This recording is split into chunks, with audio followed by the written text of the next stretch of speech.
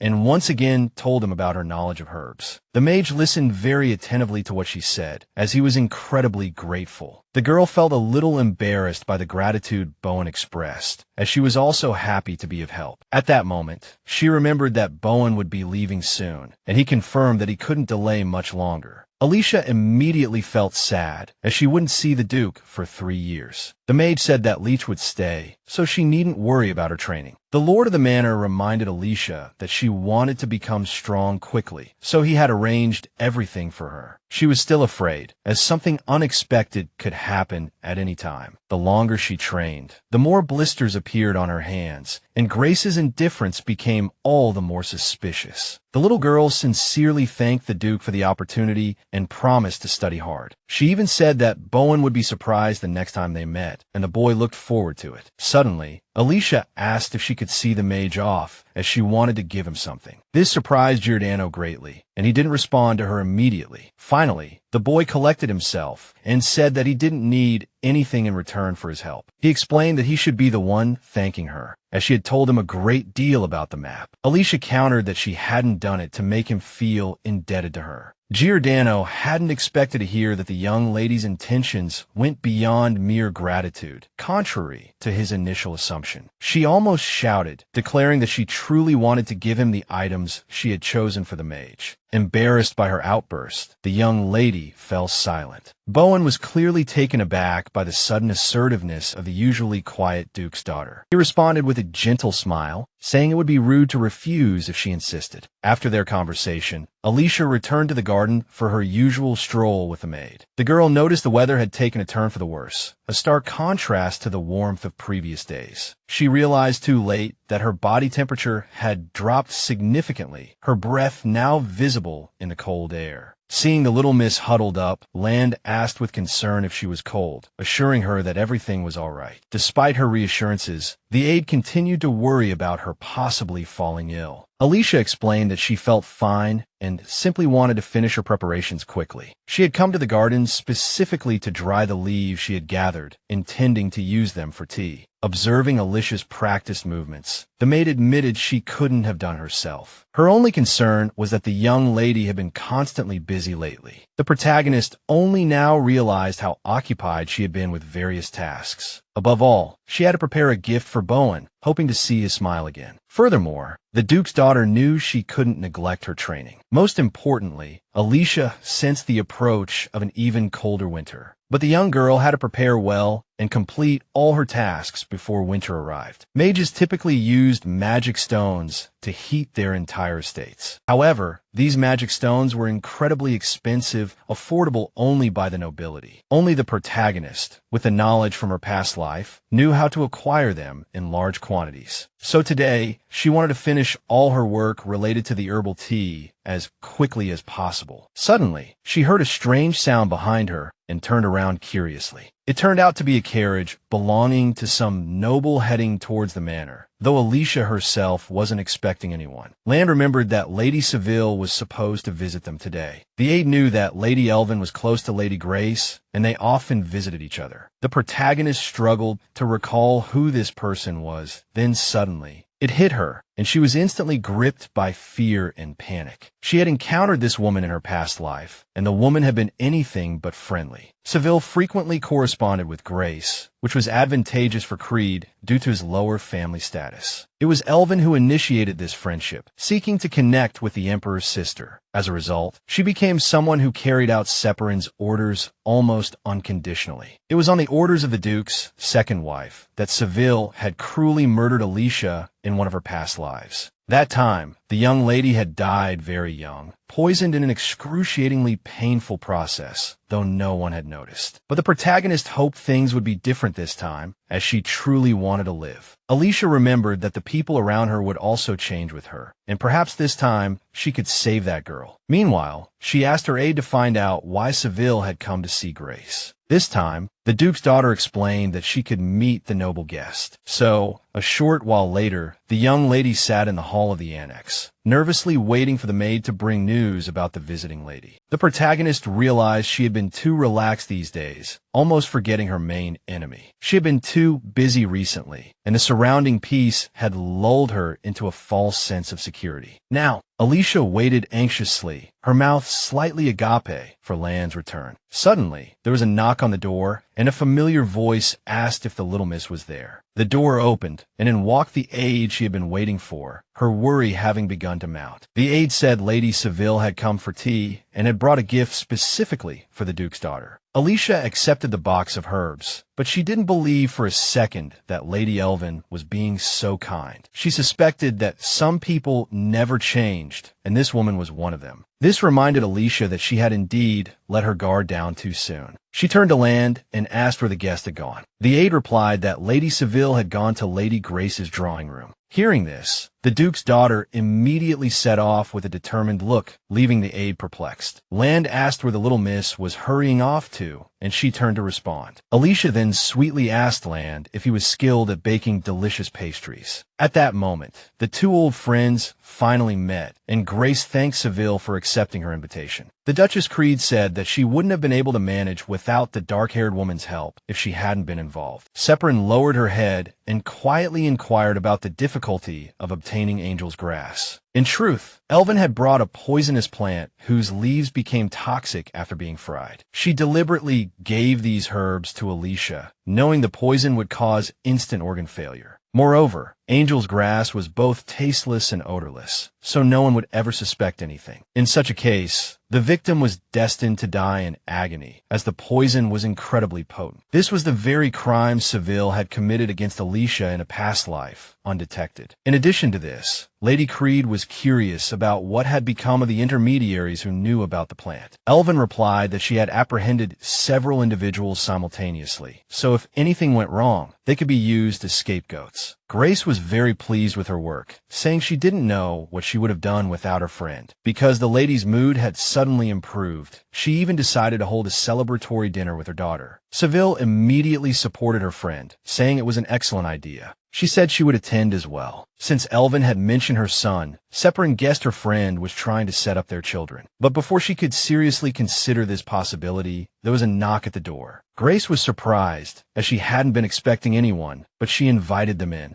It turned out to be Alicia, carrying a small box, who had come to visit the two ladies. The girl smiled sweetly and greeted her stepmother and Lady Seville. She rarely saw Seville, but Separin was not at all pleased by her stepdaughter's appearance, only becoming more wary upon seeing her. Thus, the Duke's second wife bluntly stated that Alicia had no reason to come to her room unless she had a valid reason. Alicia assured them she wouldn't take up much of their time and explained she had prepared cookies as a thank you for the herbs. The young girl told Seville that she and her maid had made the pastries specifically for them. Elven replied that she hadn't expected any thanks, but was pleased to receive a gift in return. The lady took a bite of a cookie, thinking to herself that the girl had no idea the herbs were actually poisonous. To the guest's surprise, the cookies Alicia offered were indeed delicious, and she even urged her sullen friend to try one without hesitation. Grace thought that since her stepdaughter would be dead today, or tomorrow anyway, she might as well play along. Therefore, despite her reluctant expression, Separin took a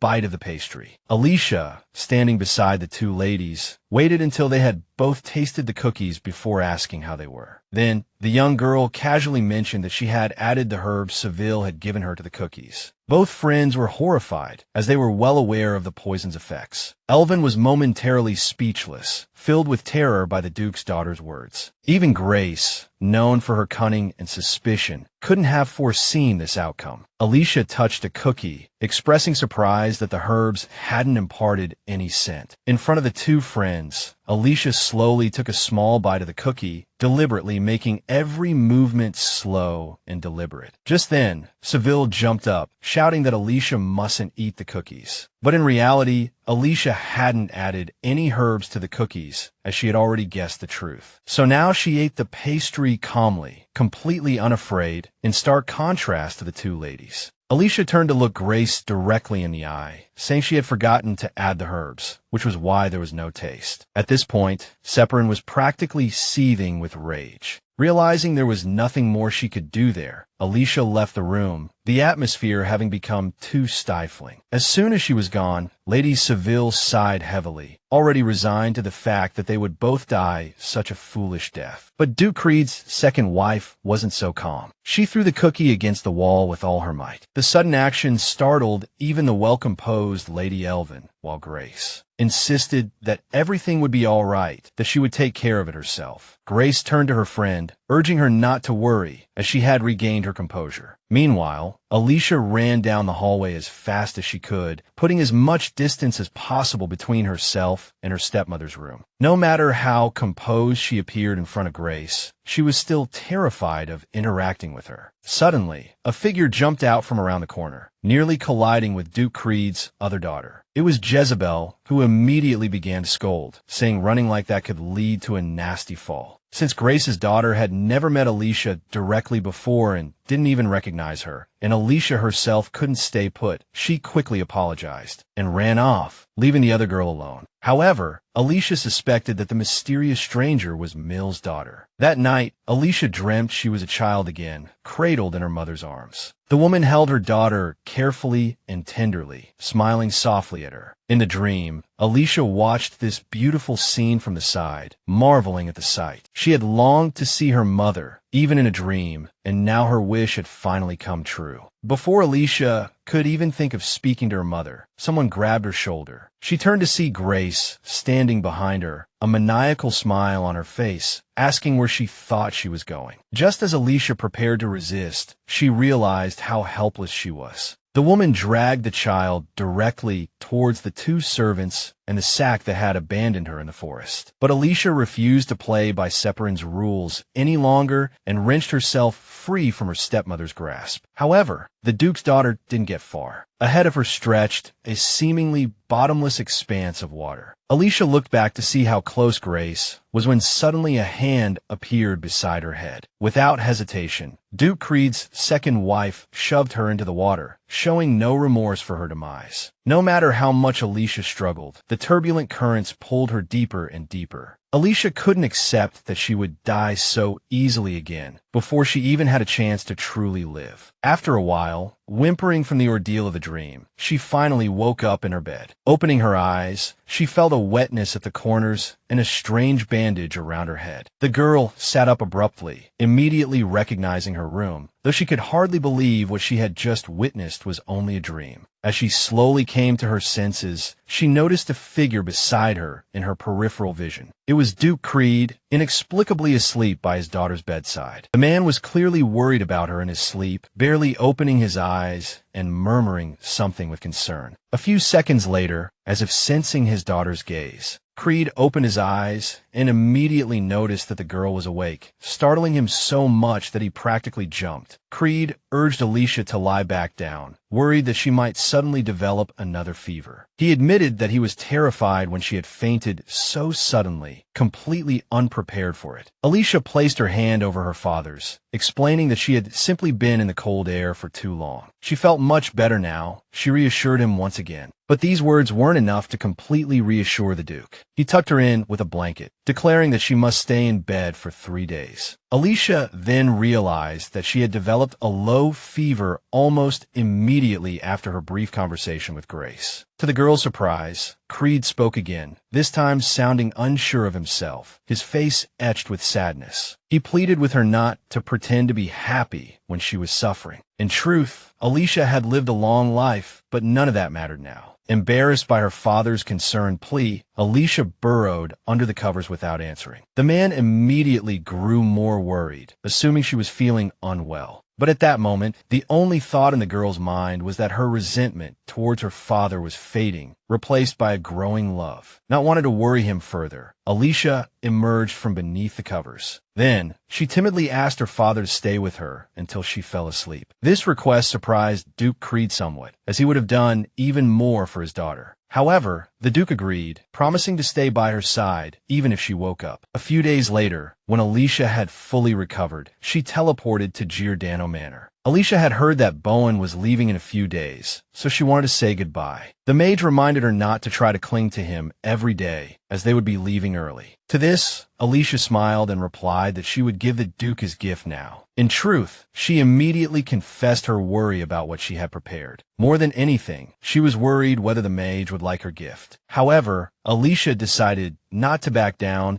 and confidently asked him to sit down for a moment. Bowen, surprised by the request, looked at Duke Creed's daughter with astonishment but complied, as the young girl had piqued his curiosity. He even joked that he hadn't expected a young lady to bring him to his knees so easily. This made Alicia blush and begin to explain and apologize. Giordano quickly explained that he was just joking, trying to lighten the mood. To prevent further awkwardness, the Duke stopped smiling and seriously asked her to bring out the gift. His demeanor calmed Alicia down, easing her nervousness. She noticed the mage's impatience, but remained unsure if her gift would satisfy him. Giordano asked if she had changed her mind about giving him the prepared surprise. Alicia snapped back to reality and reached into her bag, hurriedly taking out the item that had been causing her so much anxiety. Her nervousness made her fumble, which brought a smile to the Duke's face. After a few seconds, she told him he could open his eyes and happily handed him a box. Bowen calmly accepted the gift and asked if he could open it immediately, receiving permission. Inside the box were neatly arranged packages of tea with healing properties. She explained that she thought it was a suitable gift, considering how cold it would be on the battlefield. Giordano, pleased by her thoughtfulness, sincerely thanked her. Alicia then confessed to having another gift, surprising him, as he had assumed the tea was all. This time, Alicia was truly nervous, as she had poured more emotion into this gift than the tea. However, the young girl decided to take the risk and quickly placed the pendant around his neck. Duke Creed's daughter explained that she thought the crystal pendant could serve as a protective amulet for the mage. She shyly admitted that the ornament wasn't particularly valuable, but she still wanted to give it to him. Throughout the process, she avoided looking at the Duke's reaction, afraid of seeing rejection. To her surprise, he asked if she hadn't put any effort into it, to which she nodded. Bowen smiled, gently holding the pendant, and said it was enough for him. The mage explained that he would gladly accept any gift from her, so there was no need for her to belittle herself. At first, she couldn't believe his words, as she had always lacked confidence. However, she shook her head, casting aside her sadness and worries. The most important thing for Alicia was that Giordano was happy, and so she smiled happily as well. Surrounded by guards, Duke Creed was on his way to see the Emperor who had summoned him. He felt bad that he had been urgently called away during lunch and hadn't been able to spend time with his daughter. Alicia's expression showed her unhappiness about the separation, but she said nothing. To her surprise, her father suddenly asked if she thought he shouldn't go. She immediately assured him that his personal matters were more important and that she would wait for him. Although Creed felt bad about it, he knew there was truth in her words. Now, Creed felt some annoyance towards the monarch who had summoned him so suddenly. Dale Separin hadn't summoned him so abruptly in a long time, leaving him deep in thought. As soon as Alicia's father entered the hall, the Emperor demanded that all the guards leave. The knights tried to object, but the man, in an icy tone, ordered them to carry out the command. The guards exchanged glances, realizing they couldn't disobey the Emperor under these circumstances. Despite their apprehension about leaving their posts, they departed. Creed watched silently, himself curious about the reason for this unusual command. Since the founding of the Empire, relations between the imperial family and the Creed family had been strained. This stemmed from the Emperor's heir inheriting power from the war god Irene, a power that allowed them to conquer almost anyone, but which proved ineffective against the Creed family's heirs, making them a potential threat. Over the centuries, relations had gradually improved, to the point where even Emperor Dale now felt a certain loneliness without Creed's company. Creed himself understood that the Emperor's other hand, Giordano, was currently fully engrossed in the war. But in reality, the Emperor had summoned his friend to address the rumors of his daughter's talent. These words, however, didn't fill the Lord of Creed Manor with pride, but rather with worry. He remained silent, only responding after a few seconds to say that his daughter was just an ordinary girl. He explained that everything people were talking about now was achieved through her own perseverance and hard work. Creed then pointedly added that Alicia was not the inheritor of the family's holy seal, and therefore of little consequence. Hearing his loyal aide speak in this manner, the Emperor merely chuckled. He knew full well that if the Duke's daughter possessed that holy seal, she would be far more valuable. Creed tried to hide his worry, for without a bearer, the temple had long stood empty. All children of the Creed family inherited some talent, but only those born with the holy seal could become the master of the temple. In most cases, a priestess with the holy seal would appear, capable of protecting the empire from its enemies. But the girl bearing the holy seal was forced to live her entire life within the temple, sacrificing herself for the prosperity of the empire. so no one could be certain if these children truly desired the ordinary life they could never have. Times had changed, and Creed knew that people's reliance on the gods was no longer what it once was. He understood that if his daughter possessed the Holy Seal, she would instantly win everyone's favor. Because of this, Creed sometimes felt grateful that Alicia was just an ordinary girl. Suddenly, the Emperor descended from his throne, deciding to approach his silent friend. Looking at the Duke's face, the ruler noticed that his aide seemed to have changed somewhat during this time. But Dale didn't mention this, instead clapping Creed on the shoulder and saying he had summoned him for another reason. The Emperor explained that many knights and nobles had requested to meet Creed's daughter. Among these requests, the most significant came from a duke who sponsored military operations. To this, Creed confidently stated that the man's contributions were not necessarily greater than his own. The ruler immediately agreed, as he himself was reluctant to allow strangers near him. At this point, Dale suggested that Alicia meet his son, causing a look of anger to flash across her father's face. The Emperor good-naturedly raised his hands, proposing that the children at least become acquainted. His smile vanished, replaced by a serious expression, as he stated that he wasn't joking. He explained that if nothing was done, the rumors surrounding Alicia would only multiply, and the more rumors, the more likely someone would want to harm the girl. Ultimately, Alicia might even be seen as a commodity worth investing in. Dale told Creed that he couldn't be by the young lady's side at all times, and therefore something irreparable could happen. In truth, the Emperor had long prepared this speech, so now the words flowed almost effortlessly. Suddenly, the Duke interrupted the ruler, stating that his daughter was strong enough and that he would protect her with his life. He declared that he would not make any decisions about his daughter's future husband. At this, the Emperor conceded for the time being, given his friend's staunch opposition. Only then did Dale abruptly remind him that they were not only friends, but also sovereign and subject. Creed was taken aback when the ruler ordered him to arrange a meeting between his daughter and the prince's son as soon as possible. The Emperor had issued a decree, one that no one in the empire dared disobey. After his conversation with the Emperor, the Duke walked pensively to his study, the place where he usually contemplated matters. But his mind was too troubled, and he couldn't focus on his reading, eventually closing the book in disappointment. Creed pondered the rumors about Alicia. He was among the first to hear them. The Duke's eldest daughter was not only considered intelligent and beautiful, but some even said that the Duke loved her deeply, even without the Holy Seal. Because of these rumors, many were now willing to take the young lady as their wife. All of this only caused the gentleman more headaches. He had been delaying Alicia's meeting with the Crown Prince. Just then, a soft knock at the door pulled Dale from his thoughts, and he granted permission for the person to enter. Alicia immediately appeared in the study, wearing the lovely dress her father had recently given her. Although she looked particularly beautiful in it, the young lady felt unworthy of such a thing and felt somewhat uneasy. The Duke walked over to his daughter, stroked her head, and reassured her that the dress suited her perfectly. He even admitted that he regretted not giving her similar gifts before, as it truly became her. Alicia blushed slightly at his words, and said with a smile that Creed only said such things because he was her father. At that moment, the gentleman looked at his daughter and noticed how much she resembled her mother when she smiled. The Duke rose from his seat and suggested they take a walk together, so Alicia could show off her new dress. Alicia was delighted with the proposal and confessed to her father that she had also wanted to show him something. Suddenly, a knight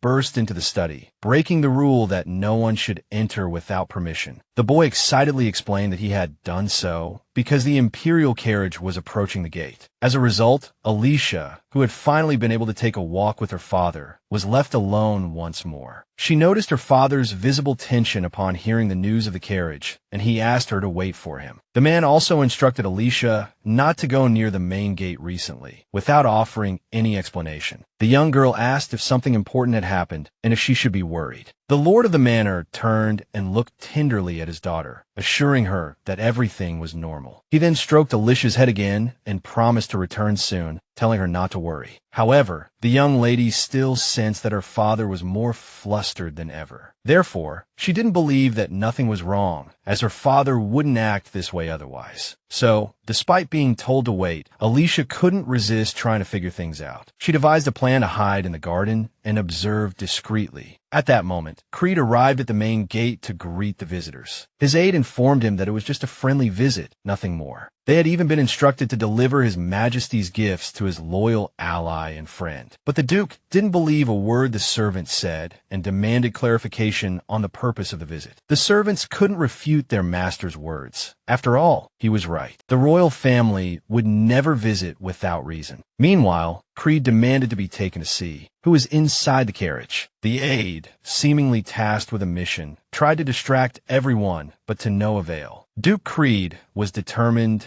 and, without hesitation, ignored the servant's attempts to stop him and opened the carriage door. What he saw shocked the lord of the manor, leaving him frozen in place. Meanwhile, in the annex garden, Alicia desperately tried to see what was happening at the gate, but she was too far away to understand. Furthermore, the young lady knew she couldn't get any closer, as it was already too risky. No matter how hard she tried, she couldn't think of a good solution and had to give up. She turned to return to the study and wait for her father's return to ask him what had happened. But just then, the Duke's daughter noticed an unfamiliar figure in the distance, which frightened her. The young lady knew that all the maids were currently in the main house, and the guards were with Creed at the gate, so she had no idea who the person was. Suddenly, the stranger realized they had startled the young girl and stepped forward to apologize. It turned out to be Cain Separin, the future heir to the throne. The heroine had met this boy in her past life, while this was his first time seeing her. Cain hadn't expected the young lady to guess his identity immediately and offered her a greeting. At that moment, Alicia thought to herself that the Emperor's son hadn't changed one bit. Whenever she met him, the young lady remembered clearly. The boy had always been polite, gentle, and kind to her. Moreover, Cain had unexpectedly saved her more than once in her past life. As Grace was once again plotting something, it felt like yesterday to Alicia as she remembered getting lost in the forest in that lifetime. And it was the boy who found her. That night, they were both lost and decided to travel together so they wouldn't be as afraid. When terrifying sounds echoed through the forest, Cain shielded the girl with his body, saying they just had to wait for the guards to arrive. Alicia looked gratefully at the Emperor's son's face. He acted so bravely. At the same time, the boy promised to do everything in his power to ensure the little girl eventually got home. Afterwards, with tears in her eyes, the heroine gently thanked her new friend for his help during the night in the forest. At that moment, Cain seemed like a prince from a fairy tale to her, appearing just when she needed him most. Although they were reunited in a completely different way now, the young lady noticed once again that the boy still had gentle eyes. Separin knew that Alicia hadn't been told of his arrival in advance, so he didn't expect any particular reaction from her. But suddenly, the girl invited him to tour the manor as he was a guest on her land. As they strolled through the grounds, the boy thought to himself that it was even more beautiful than he had heard. But what he liked most was secretly watching the girl's back as she showed him the beautiful gardens and everything there. The Duke's daughter suddenly turned around, and Cain saw a happy, sweet smile bloom on her face. The young lady was about to say something when she stumbled and started to lose her balance. The Emperor's son immediately noticed. So, with his growing strength, the boy caught the girl. They stood awkwardly for a moment, caught in an inadvertently compromising position. Then, Alicia and Cain quickly separated, trying to pretend nothing had happened. To change the subject, the young lady suggested they visit her favorite greenhouse, and the young gentleman readily agreed. As soon as Separin agreed, Creed was the first to head towards their destination, trying not to look at him. But the boy himself didn't immediately follow the girl. Instead, he watched her for a while longer. He became lost in thought again, as he couldn't understand why his heart was beating so fast. When they finally reached the greenhouse, Cain was amazed, as he had heard that everything there had been built by Alicia's mother. The young lady confessed that every time she came here, she sincerely admired it. Only in this place could the heroine truly feel happy, no matter what happened. Although the Duke's daughter also participated in the construction of the greenhouse, she preferred to believe that all the credit belonged to Meyer. At that moment, the girl remembered coming here with her father once. He had discovered her talent for growing plants, and then muttered under his breath that this was the reason for the rumors outside, which the young lady didn't understand. However, when the young lady asked her father what he meant, he simply told her not to think about it for now. Recalling that conversation, the young lady pondered her father's intentions once more. At this time, Cain was watching the girl from behind and noticed a petal caught in her hair. The boy called out to the young lady, and although it was difficult for her to break away from her thoughts, she turned around. Without further explanation, he carefully removed the petal from Alicia's hair. Separin then specifically showed her the result so his friend wouldn't have any doubts. The girl, feeling shy because of the Emperor's son's actions, still thanked him properly for his help. Afterwards, she walked over to the plants and began telling him about their properties and why she liked them. Although Cain knew little about what Alicia was talking about, he still listened attentively, trying to understand. At this moment, the heroine realized she could talk about plants freely, so she became completely engrossed.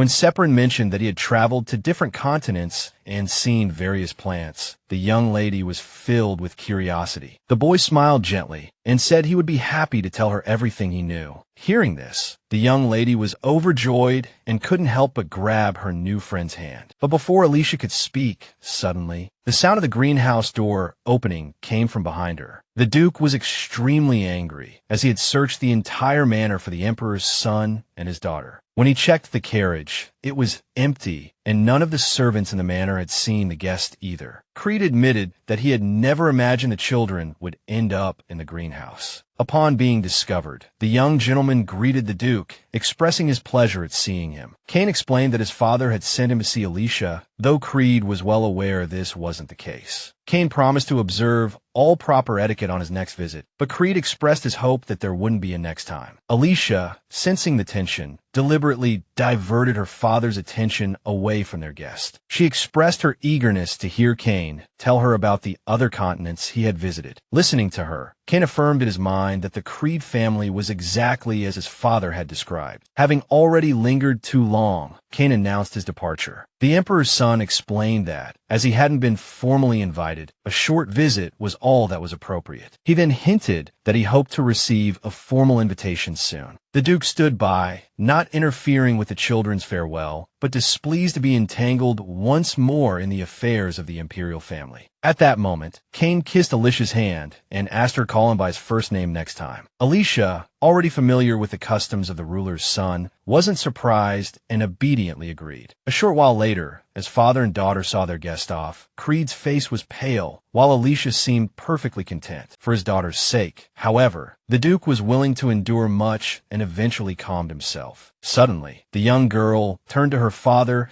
and expressed her wish to go somewhere with him the following day. The next morning, mother and daughter had tea together, discussing shared future affairs and plans. Jezebel, noticing the anger on Grace's face, inquired as to what was the matter. Grace then complained about how unfair it was that, if not for Alicia, her daughter would inherit everything. Jezebel forced a smile, trying to assure her mother that she wasn't upset. But Grace didn't accept this answer and snapped at Jezebel to be quiet. Grace spoke in a low, almost hypnotic voice, urging Jezebel to become the sole heir of the Creed family. Jezebel trembled as she listened to Grace talk about stopping at nothing to obtain the mark. Meanwhile, Grace urged her daughter to be at least a little ambitious, as she herself enjoyed such things. Jezebel felt she had no strength to argue and obediently agreed with her cunning and intelligent mother. At that moment, Grace picked up a letter, mentioning that her ally, Kija, had very timely proposed new solutions to their problem. She understood these methods wouldn't completely eliminate Alicia, but they might make her disappear in the future. With a malicious smile, Grace decided that all she needed to do was deceive the Duke's eldest daughter. Jezebel was well aware of her mother's manipulations, but she felt powerless. Staring into her teacup, she seemed to be asking her reflection what the Duke's second wife was truly planning. The girl felt incredibly sad and afraid, as the woman had been losing her temper far too often lately. Jezebel recalled the night she had walked the halls alone, preoccupied with her thoughts for the first time all night. She went to the window and saw a small girl with snow-white hair in the garden, someone she had never seen before. Jezebel initially assumed the child was a new servant, though her attire didn't seem appropriate. Jezebel felt as if the girl had just emerged from the forest and was now walking towards the annex. The Duke's second daughter suddenly remembered her mother angrily talking to someone about the forest earlier that day. However, the young lady didn't want to believe her own thoughts and tried to push them aside. But Jezebel couldn't help but notice that, since that day, her mother had become even more irritable and short-tempered. Just then, Duke Creed returned from a short trip, and the villagers immediately greeted him. Even seeing him with their own eyes, they could hardly believe it, as he rarely appeared in the village. But the most surprising thing was that beside Creed, in a beautiful dress, stood his eldest daughter, Alicia. Her father cautioned her to be careful and not to trip and injure herself on the road. Alicia smiled and assured him everything would be fine, as she was eager to get her new books. The only thing that bothered the young lady was the large crowd gathered around, everyone staring at her. Then, one of the villagers, bolder than the rest, decided to approach and greet her with a polite smile. She expressed her honor at meeting the young lady, as she had long admired and respected her. Alicia smiled back at the stranger and asked who she was and how she knew her. Without introducing herself, the villager suddenly offered the girl some apples, hoping she would accept them. The Duke's daughter took the basket, praising the juicy, bright fruit as if it were imbued with magic. The woman explained that she had a small apple orchard, but the soil was poor, and she had almost given up hope. Imagine Alicia's surprise when the stranger said that thanks to her efforts, the orchard was flourishing again. She explained that the girl's gift had saved everyone around, as it had helped many plants and trees. Alicia lowered her head sadly, having heard that before her father's generation, only boys had been born. So, until now, the Empire's lands had suffered from severe drought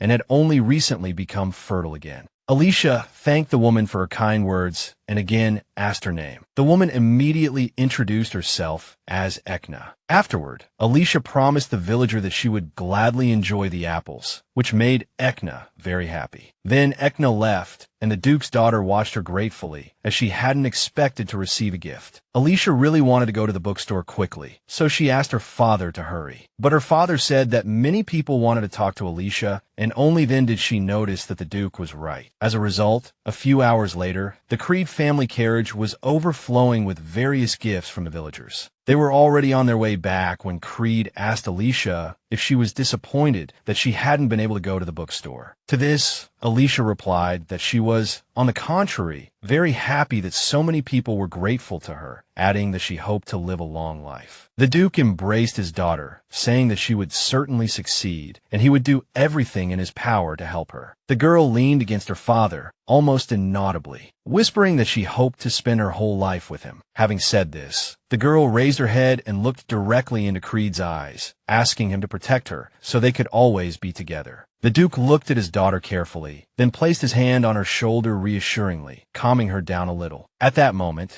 the father sincerely didn't understand why his daughter had suddenly made such a request. Alicia couldn't express all the weight in her heart to her father in a single sentence. She confessed that she had thought she knew who she was, but now she wasn't sure anymore. She had always thought of herself as a useless child without a mark, which even made Creed flinch when he heard it. He was about to comfort his daughter, but the girl said herself that she realized she had been wrong before. The villagers eagerly awaited someone like her, and these opinions had a great impact on Alicia. She feared that without her, the Empire's people would forever endure hunger while waiting for a gifted child. In all her past lives, Alicia had never worried about other people's problems because she had enough of her own. She only wanted to protect her loved ones, Larry and Cecil, even though they had given their lives for her. However, now Alicia understood that she could save even more people. The man anxiously watched the thoughts reflected on his daughter's face. The girl suddenly pressed close to her father's chest, whispering that she wanted to live a very long time so she could do more good deeds. Therefore, the little girl again sadly asked the Duke to protect her because she was afraid of not being able to cope alone. When the Duke and his daughter returned to the manor, the servants immediately helped to sort the gifts they had received. The girl noticed that Creed was in a bad mood, as she had already learned to distinguish emotions. From her father's expression, Alicia couldn't understand if he was angry, and if so, Why? Because she hadn't done anything wrong. Alicia felt sad, realizing that she had only imagined their father-daughter relationship becoming closer. However, the girl still silently prayed for Creed's protection in her heart, because there was so little she could do herself. Creed clenched his fists, recalling how Alicia had called herself a useless child without a mark, although he didn't think so. The Duke blamed himself for allowing such terrible thoughts to arise in the mind of his 10-year-old daughter. Creed turned away, feeling that he had no right to show weakness and cry in front of his daughter now. He called the little girl over, and Alicia immediately went to her father with concern, although she was a little nervous. The girl noticed a man extending his hand to her, so she instinctively reached out too, not fully understanding what was happening. Every time the girl touched her father, she could feel his warmth, and this time was no exception. Creed suddenly picked Alicia up, easily lifting her high and holding her tightly in his arms, while Creed gently held the child in his arms, whispering softly. He finally understood how others felt when they embraced Alicia. The Duke apologized for his past coldness and strange behavior, but he also wanted to try hugging Alicia.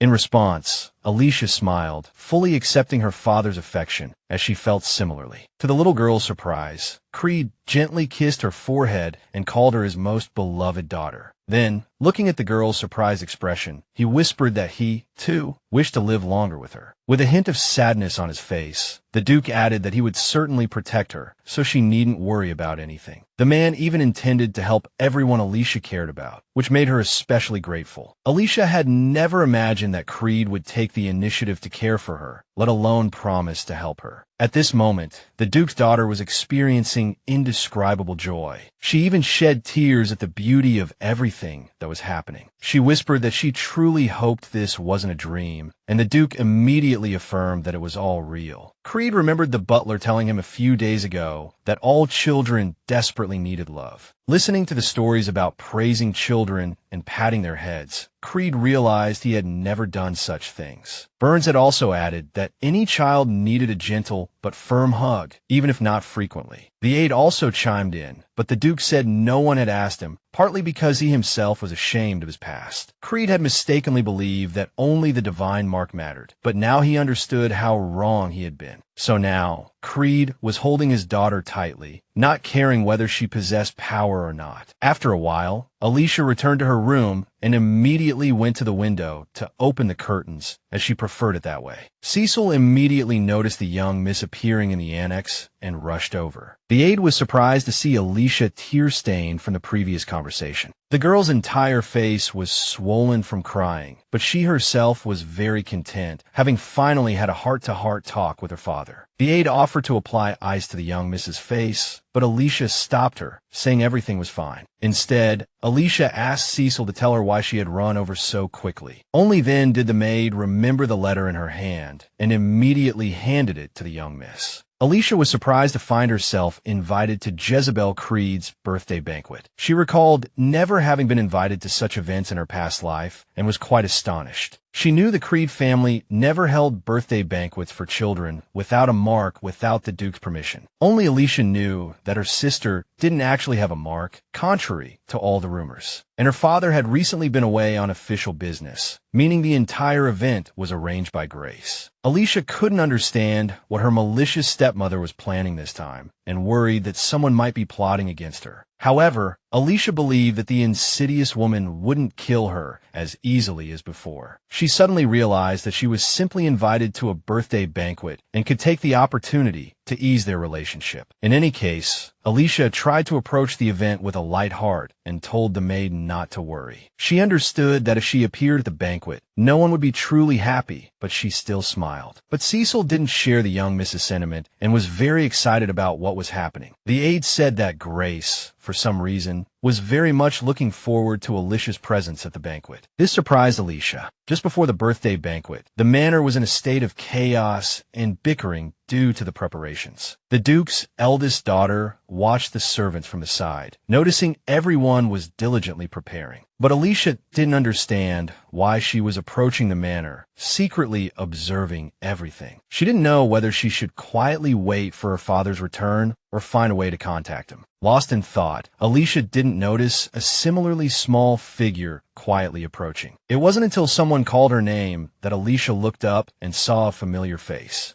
Jezebel had unexpectedly found her sister and was now demanding an explanation for her presence there. The Duke's eldest daughter immediately cowered in fear, even though she knew there was nothing to be afraid of now. So Alicia shook her head, trying to clear her thoughts and reminding herself that she still wanted to see Jezebel. She stood, ready to talk to Grace's daughter, perhaps even sway her to her side. Suddenly, Jezebel turned and told her relative that she reminded her of a mouse. The comment completely ruined Alicia's mood, making her hesitant and soft-spoken when she next spoke. Jezebel frowned, realizing her relative couldn't form a coherent sentence. Taking the lead, she said she had wanted to see Alicia anyway, so this meeting was actually for the best. Alicia was surprised to hear her sister wanted to see her. She hadn't expected it at all. Suddenly, Jezebel spun around and yelled at her to follow, instead of just standing there gaping. Alicia was startled by Jezebel's threatening tone, but realized her sister was interested in talking. The Duke's eldest daughter hurried after her sister, afraid of losing her and the chance to talk. Only after sitting down for tea with her sister did Alicia begin to wonder if this was another one of Grace's traps. Suddenly, Jezebel said there was no need for Alicia to be so afraid all the time, surprising her. Jezebel added that her mother knew nothing of their sudden meeting, so Alicia wasn't in any danger. Alicia responded with a pathetic, timid nod, even though she understood. She had no reason to distrust her sister. Seeing this, Jezebel thought the Duke's eldest daughter was even more pathetic than she'd imagined. Jezebel studied the young lady from the annex, finding not a trace of elegance or confidence. Ultimately, Grace's daughter couldn't understand why Duke Creed would ever fall for this blonde girl. Suddenly, Alicia spoke, asking Jezebel why she wanted to see her and what she wanted to talk about. Jezebel was taken aback, momentarily confused, so Alicia reminded her that she had been the one who wanted to talk. Separin's daughter, realizing she held the reins of the conversation, smugly crossed her arms. She abruptly jumped up and declared she wanted to know what was so special about Alicia. Alicia listened uneasily as her relative confessed she hadn't found anything special about her. Jezebel was furious that the blonde girl was so kind and helpful. But what Jezebel couldn't understand the most was why. Since neither of them had the mark, no one truly supported her. Alicia couldn't even begin to fathom the true reasons behind her relative's emotions. When Jezebel started crying, the Duke's eldest daughter tried to comfort her but failed, realizing her sister just needed to cry. As Alicia moved closer, Jezebel suddenly yelled at her to leave her alone. To the younger girl's terror, someone knocked on the door, completely unexpected. Jezebel fearfully told the person outside to wait a moment while she composed herself. Then the guest outside spoke. It was the Duke's second daughter's mother, whose arrival no one had anticipated. Both girls froze, terrified that Grace would expose them. After a long moment, Jezebel finally opened the door for her mother, apologizing for making her wait. Jezebel tried to explain she was having tea, but Grace turned away with a disapproving click of her tongue. Then, Grace angrily asked if she hadn't told her to hurry. Jezebel didn't answer, lowering her head, thinking no one understood what she was going through.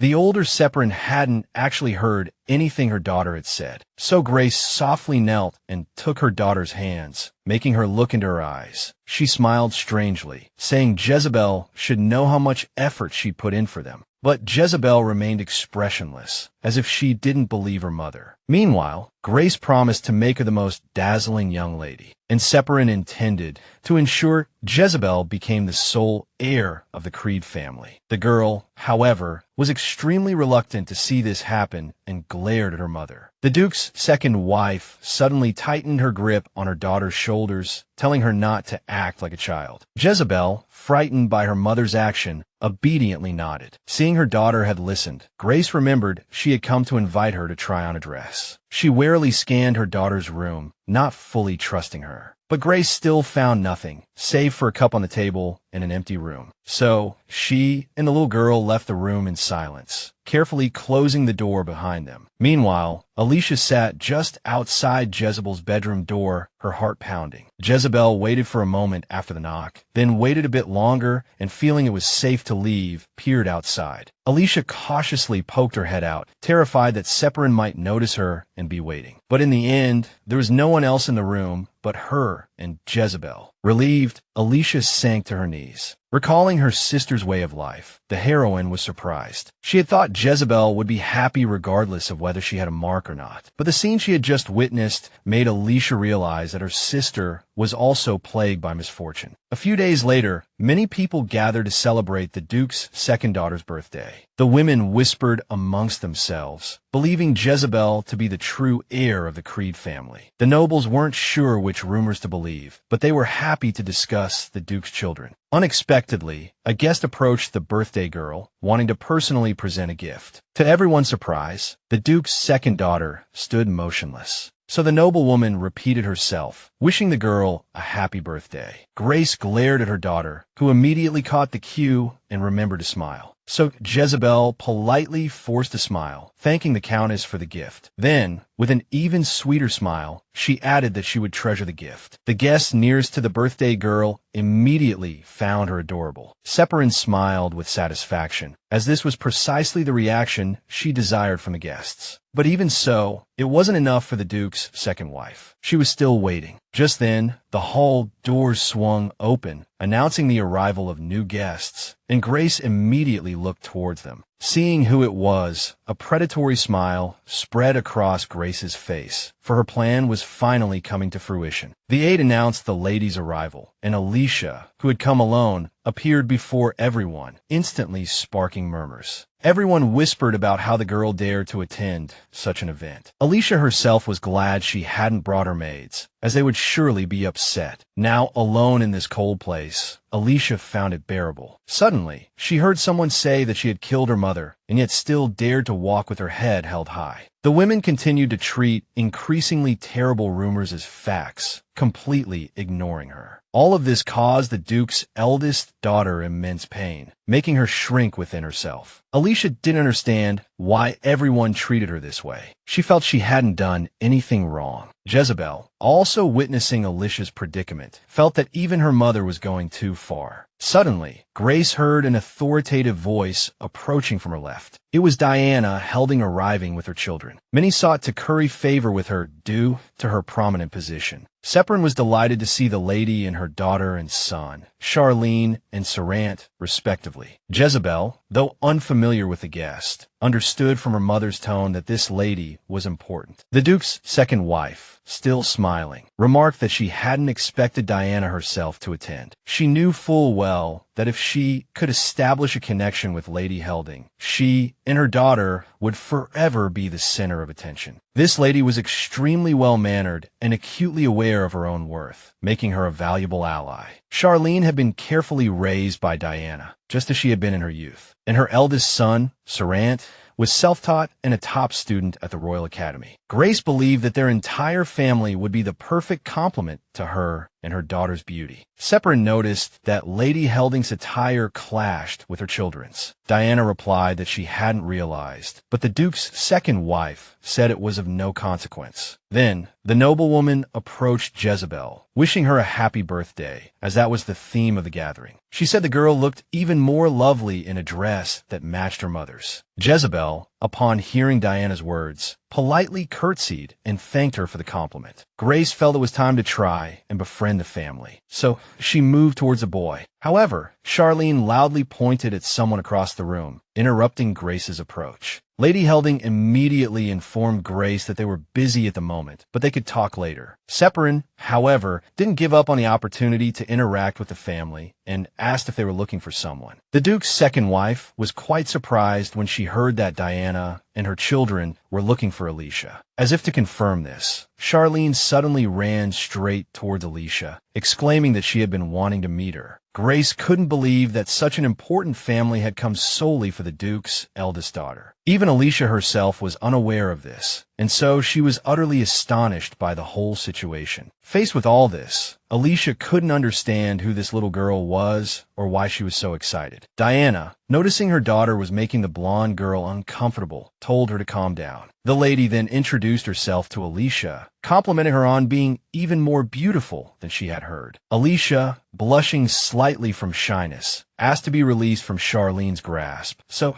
she could introduce herself properly. But Lady Helding, quite satisfied with the current situation, suggested they skip all the formalities. She said she'd heard that thanks to Alicia's power, the Empire's lands had become fertile again. However, Alicia said she hadn't done anything particularly special or magical and therefore didn't consider it her doing. Diana, smiling, called her son over and introduced him to the Duke's eldest daughter, as he hadn't done so himself yet. Reminded by his mother, the boy finally said his name was Sarant and that it was a pleasure to meet her. Charlene immediately jumped in front of her brother, also expressing her hope to become friends with Alicia. The siblings, one after the other, invited Alicia to be their friend. Alicia didn't object. Despite the children's slight breach of greeting etiquette, she curtsied gracefully. In the end, both Charlene and Sarant were delighted when Alicia said it was an honor to meet them. Seeing the children getting along, Diana excused herself to go and chat with the adults. As the lady moved among the other nobles, almost all eyes were on her, anticipating a conversation. Jezebel felt as if she and her mother were in a completely different place. Jezebel decided to look for Grace, as she herself didn't know what to do in this situation. But then,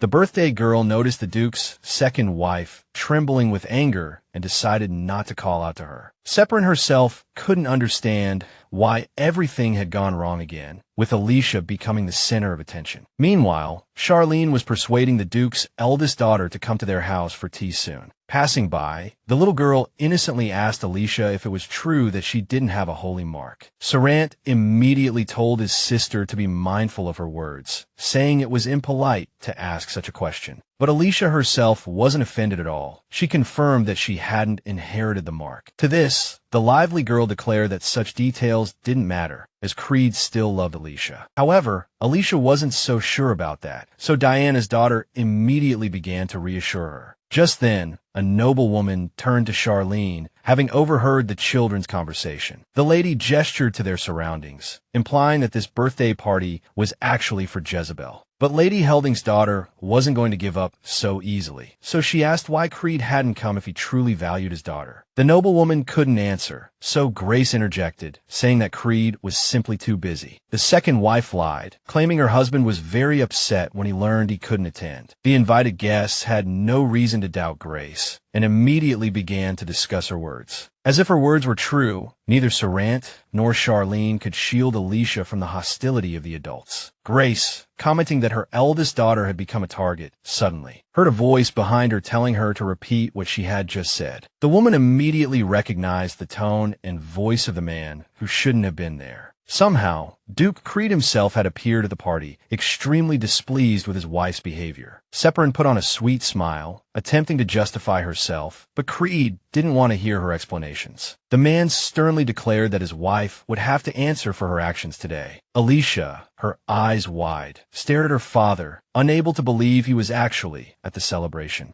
Creed himself was extremely displeased with everything Grace had arranged during his absence from the manor. After speaking with his wife, he approached the lady and apologized for his late arrival. Although Alicia replied that everything was fine, the Duke still worried that she had felt lonely. However, for Alicia, simply having the Duke by her side was enough, and she smiled at him sincerely. More importantly, the little girl could now proudly say that she had good friends. The Duke immediately recognized Charlene and Sarant, both as famous as their mother. At that moment, the surrounding nobles suddenly realized that Grace had lied about her husband's plans. Everyone could see Duke Creed's tenderness towards his daughter, even though she lacked the holy mark. While talking with his daughter, the Duke suggested that she might be tired and proposed they leave. Alicia, however, felt nothing of the sort, and she thoughtfully considered her own state. After he finished speaking, the Duke unhesitatingly picked Alicia up. Although she regretted leaving Jezebel's celebration, seeing so many people mocking her, the girl felt saddened to leave her sister's party. She turned to look at her relative, trying to understand what she was doing at that moment. To Alicia's surprise, The birthday girl's face was flushed with shame as she stood there with her head lowered. Alicia silently vowed to see her sister later and comfort her properly. Even Grace had calmed down, no longer as confident as before. Before leaving, the Duke coldly told his wife that she had brought this chaos upon herself and that she was responsible for dealing with the aftermath. With that, he turned and left, leaving her alone amongst the remaining noble guests. Separin immediately felt how hostile the nobles who had come to the celebration had become towards her. Even Charlene noticed the strange atmosphere, despite her mother telling her not to mention it. Diana felt some sympathy for Jezebel, but none for Grace, knowing that everything was her mother's fault. And although Grace trembled with anger once more, her husband's punishment had actually been quite light. At that moment, Diana's daughter turned to her mother and asked her what she thought of Alicia. The girl herself felt that the Duke's eldest daughter was even more beautiful than many had said. Even the usually silent Saran agreed. Diana concluded that both children were captivated by the young lady, so she leaned closer to them and whispered for them to invite Alicia for tea. As a result, the next day, Alicia rode in a carriage to visit her new friends. She could hardly believe that she had been invited for tea for the first time in her life. However, Alicia didn't dismiss these thoughts. She continued to analyze everything. Just yesterday, Charlene had said she wanted to play with Alicia as soon as possible and didn't want to wait any longer. So, the girl ran up to the Duke's daughter and insisted she must come visit tomorrow. Sarant even offered to pick her up and drop her off in their family carriage, but Alicia declined, knowing her father would arrange everything for her. Diana approached Creed, pointing out how quickly the children had become friends and how naturally they were now interacting. The Duke agreed, and Diana confessed that her daughter very much wanted to see Alicia there. Although Diana clearly wanted to continue the conversation, the Duke interrupted with an apology. He then walked over to the girl who was chatting happily with her new friends. Creed leaned down and asked his daughter if she really wanted to go to another manor for tea tomorrow. Alicia had been worried that her father wouldn't allow it, but to her surprise, he smiled and said he would even personally pick her up. These words made Alicia very happy, and remembering them still brought a smile to her face. Meanwhile, back at Creed Manor, Grace paced back and forth in her room, agitated. What angered her most was that all the newspapers were reporting how she and her daughter had been humiliated yesterday. The woman refused to accept the fact that almost all the nobles had excluded her from high society. Separin had even tried to bribe them to keep the reporters from learning anything, but it hadn't helped. Grace could only wonder if the gifts she had given the nobles hadn't been enough to buy their silence. The Duke's second wife blamed everything on her stepdaughter, unwilling to acknowledge any other possibility. At the same time, Grace recalled how that girl's mother had screamed that they would never have her, not in this lifetime. Overcome with emotion, a small ball of light appeared in Separin's hand, steam rising from it. That woman swore she would ruin Alicia, just as she had ruined Alicia's mother. At that moment, the carriage carrying Alicia arrived safely at the Helding estate, where everyone was already waiting for her. As soon as Alicia stepped out of the carriage, the Duchess immediately approached her, wanting to chat. Alicia first greeted Diana, observing all etiquette and decorum. The lady nodded in response and informed her that Charlene and Sarant were waiting for her in the estate's large dining hall. The Duchess then introduced her wealthy and famous husband, Jens. Upon being introduced, Alicia curtsied to the gentleman, showing proper respect and avoiding any offense. Duke Helding, responding to Alicia, suddenly expressed his own pleasure at meeting her, stating it was an honor to make her acquaintance. Most importantly to the lord of the manor, Alicia had accepted their family's invitation. Alicia, delighted by the warm welcome, smiled happily at those around her. Diana suddenly explained that she and her husband had decided to take a walk, so the butler would escort Alicia to the dining hall. After Alicia left, the couple watched her go with interest for a while. Once she was out of earshot, Jens remarked that the girl was just as his wife had described. The Heldings, after only a brief meeting with the Duke's daughter, were already quite impressed with her. Jens asked if the rumors were true that Duke Creed was very protective of his eldest daughter. Diana confirmed this. She said she had witnessed firsthand how the Duke's face lit up when he saw Alicia, despite his usual aloof demeanor. Meanwhile, in the dining hall, Charlene excitedly announced the start of the tea party, as everyone had arrived. She personally ordered the best chef to prepare some delicious pastries. Jezebel then grumbled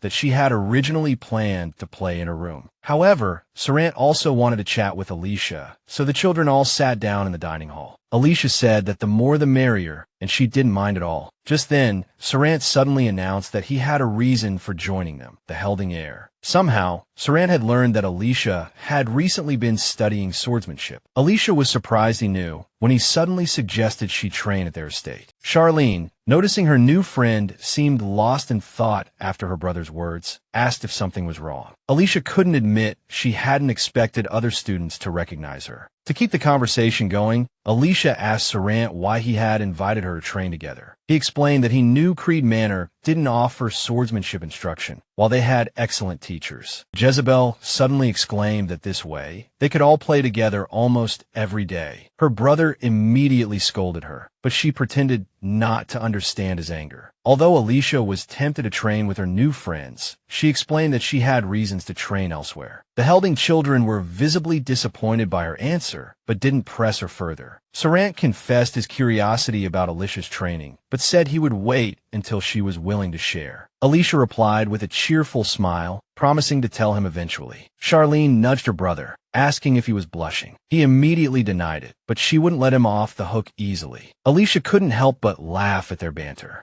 Afterwards, Alicia seriously considered that training here might actually be a good idea, but then she would miss seeing Bommy, and she didn't want that at all. Lost in thought, Alicia didn't notice the siblings had fallen silent. Jezebel asked her friend what she was thinking about. Just as they were about to speak, a maid reluctantly opened the door. It turned out the maid had brought Duke Creed, whose arrival was completely unexpected. Alicia nearly fainted at the sight of her father, as she hadn't expected him to actually come to the estate. Alicia reminded Creed that it was only 2 in the afternoon, too early to go home. He regretfully admitted he had thought she would return immediately after lunch. Charlene and Sarant immediately began whispering about the scene before them, and Alicia was powerless to stop them. However, she wasn't going to be upset with her father for arriving early. The lady simply smiled and suggested they schedule another meeting, a sentiment echoed by the Duke himself. He then apologized to the estate's owner for having to depart earlier than planned. To soothe his daughter, Creed took her hand and promised to stop at the bookstore on their way home. As the Creed family departed, the Helding siblings absent-mindedly remarked that their parents would surely be surprised. Charlene regretted not having more time to talk with Alicia, but there was nothing to be done. Seeing this, Sarant suggested they could perhaps invite her for tea again, to invite their new friend. Meanwhile, Duke Jordana was at the military camp near the border. At the same time, the boy had an extremely unsettling dream, despite there being no premonition. However, Bommy hadn't slept well for many nights, plagued by nightmares almost every night. As a result, the mage once again jolted awake, abruptly pulled from his dream. He still couldn't fully grasp the meaning of the events that suddenly appeared in his dreams. In fact, the boy dreamt of his distant past, the dream beginning in a dry and barren land. Then, Bommy approached the girl who was still diligently trying to revive the land, asking her what she was doing. The lady smiled gently and humbly, replying that she was planting, as always. But her friend was certain that all the lady's efforts were futile, a mere waste of such precious seeds. The girl smiled even brighter, saying she had a completely different opinion. Jordana retorted that his friend had completely failed the last time, pointing to the impoverished and starving people, saying that the land had almost completely abandoned them. However, no matter how much Bommy urged her to give up, the girl replied that if she gave up just like that, nothing would change. The boy couldn't understand how the lady found the strength to work so hard for others. As always, the lady placed her hand on the ground, saying she could feel everything changing little by little. The blonde girl firmly believed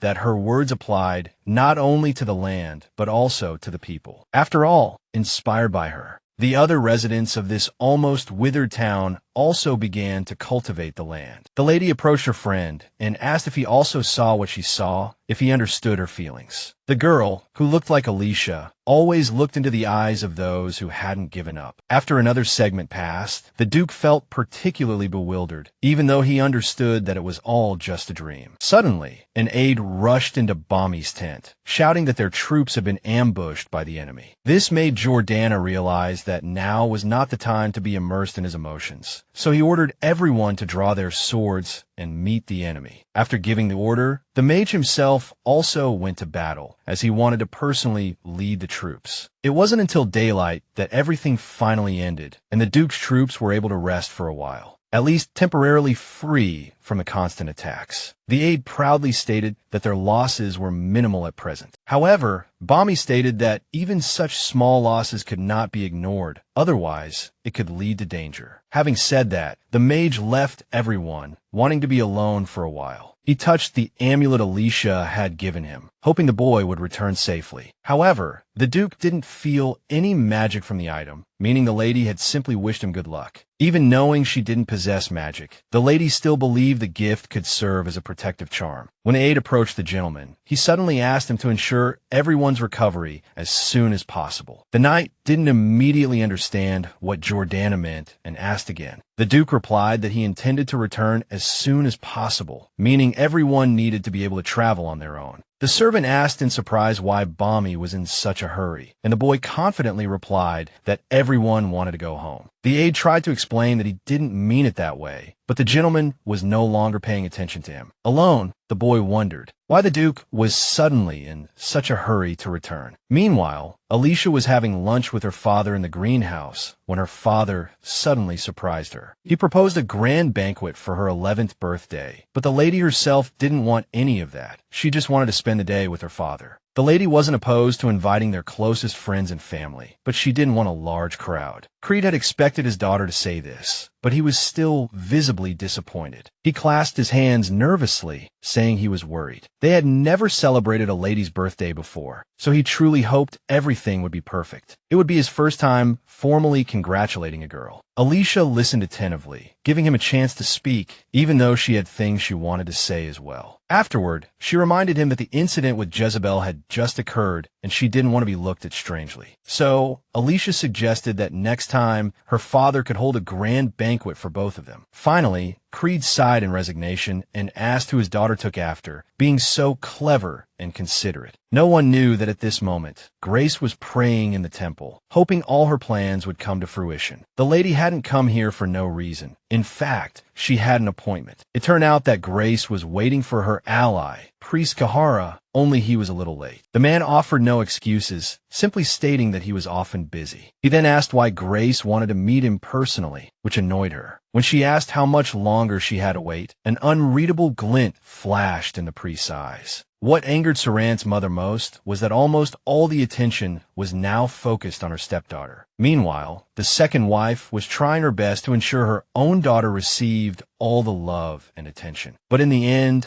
Alicia took everything once again, leaving Jezebel with nothing. Even though the priest remained silent, Grace cried out that Alicia had taken it all away. Saran's mother then declared, her face expressionless, that she had to kill the Duke's eldest daughter immediately. Kahara's expression changed only slightly, and that was only because the woman was ordering him around too much. However, the man quickly composed himself, urging Grace to be calm, though he understood the reason for her anxiety. The priest approached her, reminding her that they had to wait for the right opportunity. Grace immediately laughed maniacally and asked when exactly that opportunity would be, as she couldn't wait any longer. Kahara replied that they would strike when Alicia reached her peak and was completely unguarded. But Saran's mother wasn't satisfied with this plan at all, as she didn't want her stepdaughter to have any good days. The thought of the girl continuing to enjoy happiness in her father's arms disgusted her, but she couldn't stop it yet. The priest, with a crazed look in his eyes, promised they would wait until Alicia's soul was completely at peace before making their move. He leaned close to Grace's ear and whispered, asking if she understood his plan. Grace gritted her teeth and nodded. Early the next morning, Larry came to Alicia's room early and called for her to come out. The young girl didn't respond to the maid's call immediately, but after a while, she said she would be out soon. Alicia had no idea why her maid had suddenly called for her, but she trusted Larry completely, so she wasn't afraid at all. To her surprise, the maid had prepared a variety of dresses for her. Larry said these were all sent by the Duke, which surprised Alicia even more, as she felt there was no need for this. The maid then reminded her that her first birthday banquet was about to take place. Due to her busy schedule, Alicia had completely forgotten about it, and if the maid hadn't reminded her, she wouldn't have prepared at all. Alicia had never celebrated a birthday before, so preparing for such an event felt strange to her. The maid accurately guessed her awkwardness, which made her feel a little sheen cone for the young miss. So Larry tried her best to encourage the young girl with her own optimism, hoping she would feel better. Soon, the day of Alicia's birthday banquet finally arrived. In the evening, Creed was busy with various preparations and didn't even notice his daughter for a moment. Alicia deliberately walked over to her father, distracting him so he could take a short break from his busy work. Seeing his daughter in such a beautiful dress, Creed was so surprised that he froze, even forgetting to compliment her. Noticing this, Alicia felt a little embarrassed and explained that Cecil had told her to wear such a dress to the banquet. However, she felt that such a beautiful dress wasn't suitable for her at all, and she specifically asked for her father's opinion. To the young girl's surprise, Creed suddenly stroked her head gently, saying that the dress suited her very well. The man then looked around distractedly, as if he suddenly thought of something. Then he said that since his daughter looked so beautiful today, perhaps they could hold a formal reception. To prevent Creed from dwelling on these matters, Alicia quickly reminded him that guests would be arriving soon and they needed to greet them. Just then, Burns announced the arrival of the first guests, and Creed agreed they should go and receive them. After her father left, Alicia breathed a sigh of relief, grateful for his usual efficiency. A pleasantly unexpected breeze swept towards her, and she happily enjoyed the beautiful weather. But then Duke Creed called his daughter to meet the guests, saying they were more eager to see her than him. The young girl hadn't expected to hear such words, as her experiences in every previous life had been completely different. However, Alicia felt incredibly content with her current happy and fulfilling life. For some reason, she boldly took her father's hand, thinking she had never imagined a day like this. At this moment, Creed was genuinely smiling at his daughter, a sight she had never witnessed in any of her past lives. More importantly, this was the first time the young girl had friends visiting to celebrate her birthday and offer gifts. Now, Alicia could comfortably release her father's hand, no longer afraid that everything around her would turn into a beautiful dream. Embracing her friends, she hoped to remain this happy, surrounded by her loved ones. All of this was because Alicia wished to truly enjoy life, at least this time, so she smiled brightly at everyone around her. This happiness continued in the girl's life for several years. During this time, the years flew by, and the now-grown girl still sat in her room, engrossed in studying science books. Suddenly, her father knocked on the 13-year-old's door, and Alicia immediately prepared to greet him. During their conversation,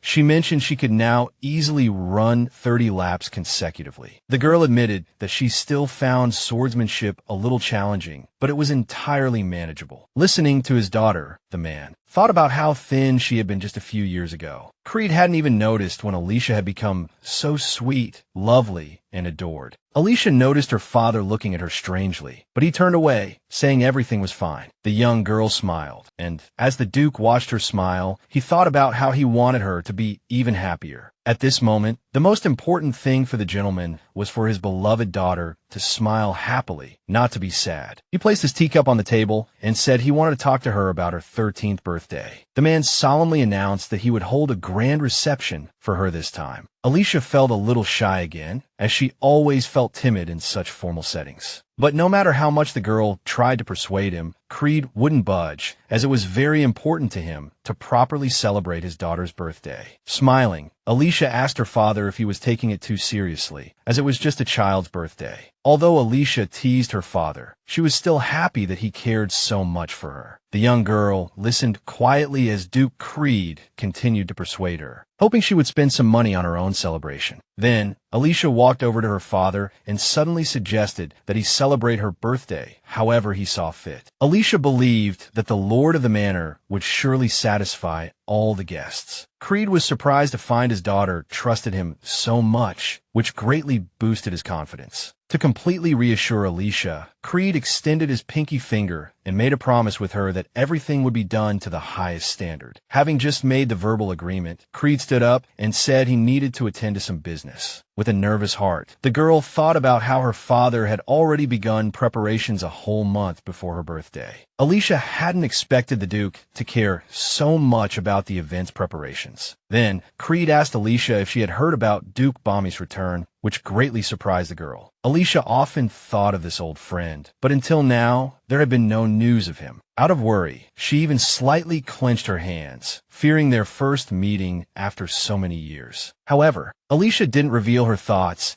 and simply agreed to greet him if they met. About a week later, Duke Giordano truly returned, and the Emperor, smiling, invited him for tea. Dale offered a hug as a gesture of friendship, but Bommy didn't intend to reciprocate, responding coldly. When they talked about the war, the mage calmly said that he had recovered quickly, like a dog, so everything was fine. His Majesty, carefully observing the ally who had once again secured victory for him, offered a toast and proposed they drink through the night. Giordano, however, had other plans. As he prepared to leave, Dale stopped the mage. He hopped up beside him, claiming he had good news to share. The Emperor added that he would be hosting a grand reception at Duke Creed's manor later that month, an event long overdue. Bommy questioned his own interest, as mages rarely attended such gatherings. Yet, when the Emperor revealed the celebration was for Alicia's birthday, the young man was surprised. Dale explained that the young lady was Duke Creed's beloved daughter, despite lacking a divine mark. Knowing Creed's past disdain for Alicia, Giordano initially doubted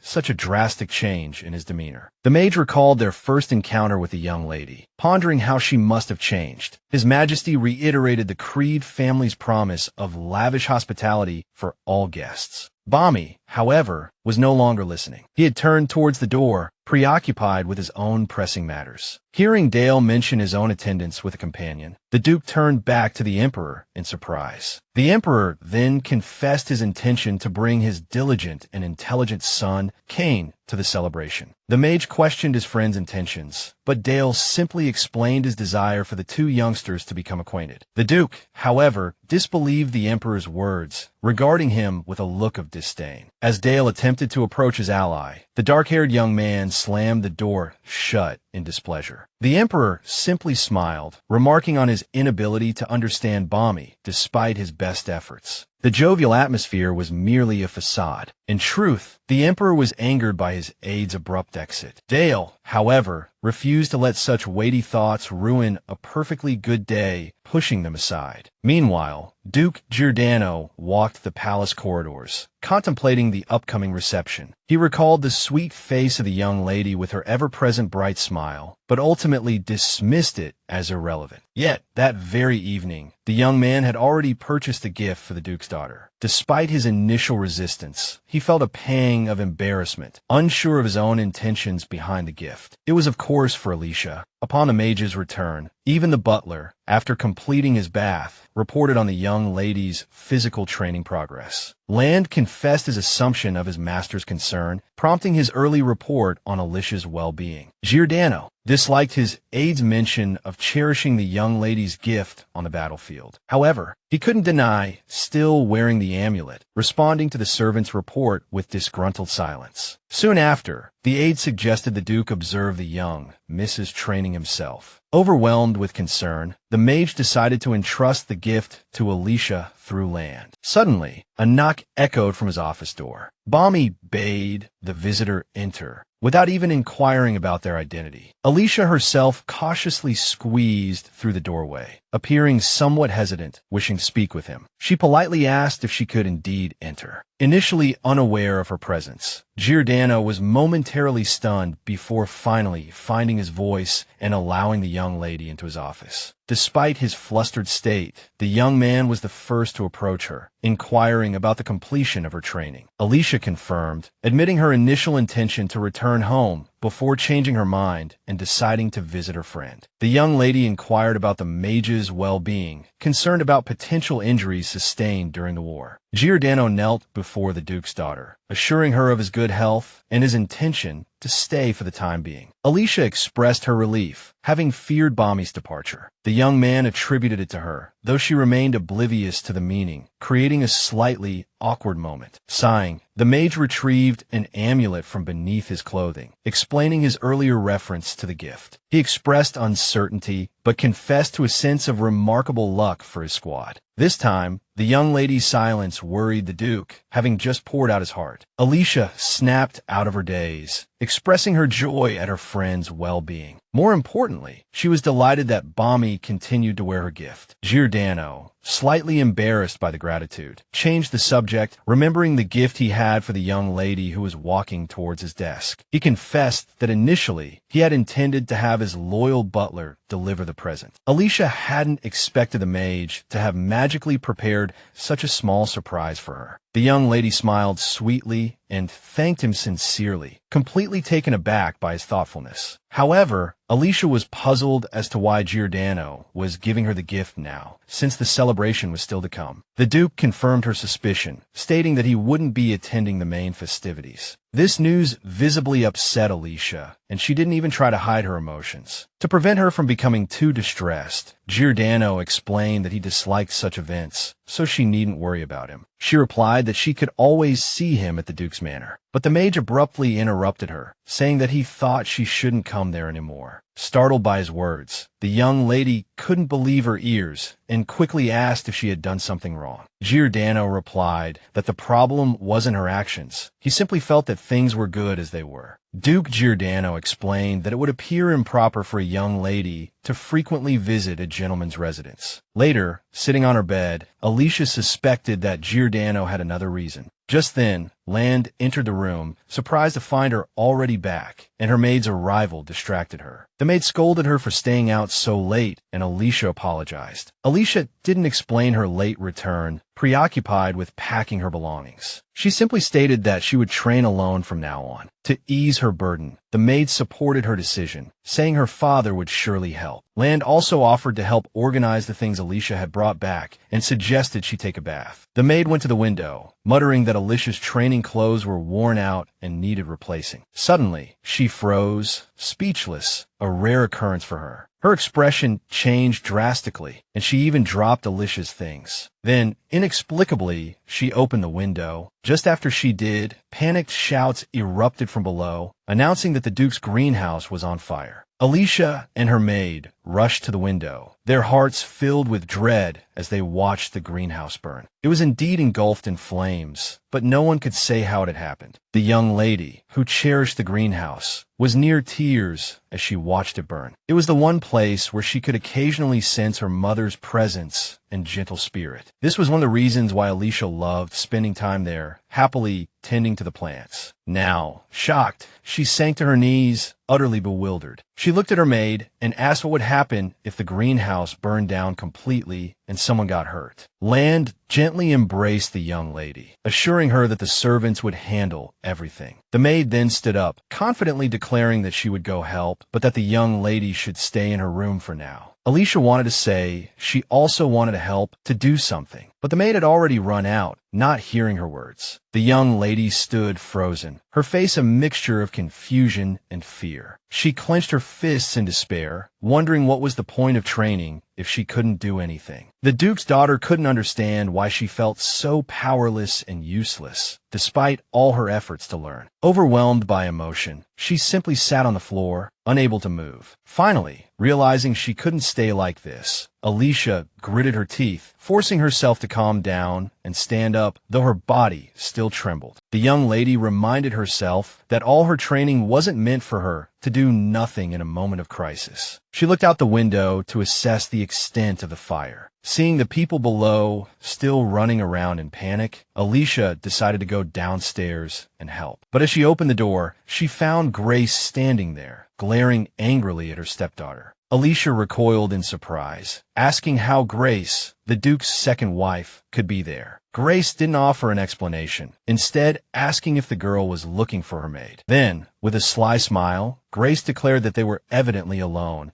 as everyone else had rushed to save the greenhouse. A stinging slap followed, leaving Alicia to whisper whether this woman was responsible for the fire. Grace didn't even attempt to hide it, confirming that Alicia's understanding was correct. She had set the greenhouse ablaze. Grace admitted that watching the Duke and Alicia together had displeased her immensely. Alicia tried to suggest that her stepmother visit another time, but Grace didn't budge. Alicia reminded herself not to lose heart or give up so easily, as she was much stronger now. Grace, taken aback by the sudden shift, was threatened. Alicia declared that if she didn't leave, she would tell her father everything. Grace laughed wildly, remarking on how much Alicia resembled her mother, who also manipulated everyone on a whim. Gripping Alicia's chin, she added that they both shared the same foolish nature. Alicia couldn't find the words to stop the torrent of insults. The suggestion that they might share the same fate filled her with both rage and fear. She flung Grace's hand away, demanding she never speak of her deceased mother again. Grace found Alicia's defiance amusing, despite trembling herself. Grace knew Alicia was deliberately provoking her and refused to be manipulated. Although nearing her breaking point, Alicia forced herself to remain calm and continue.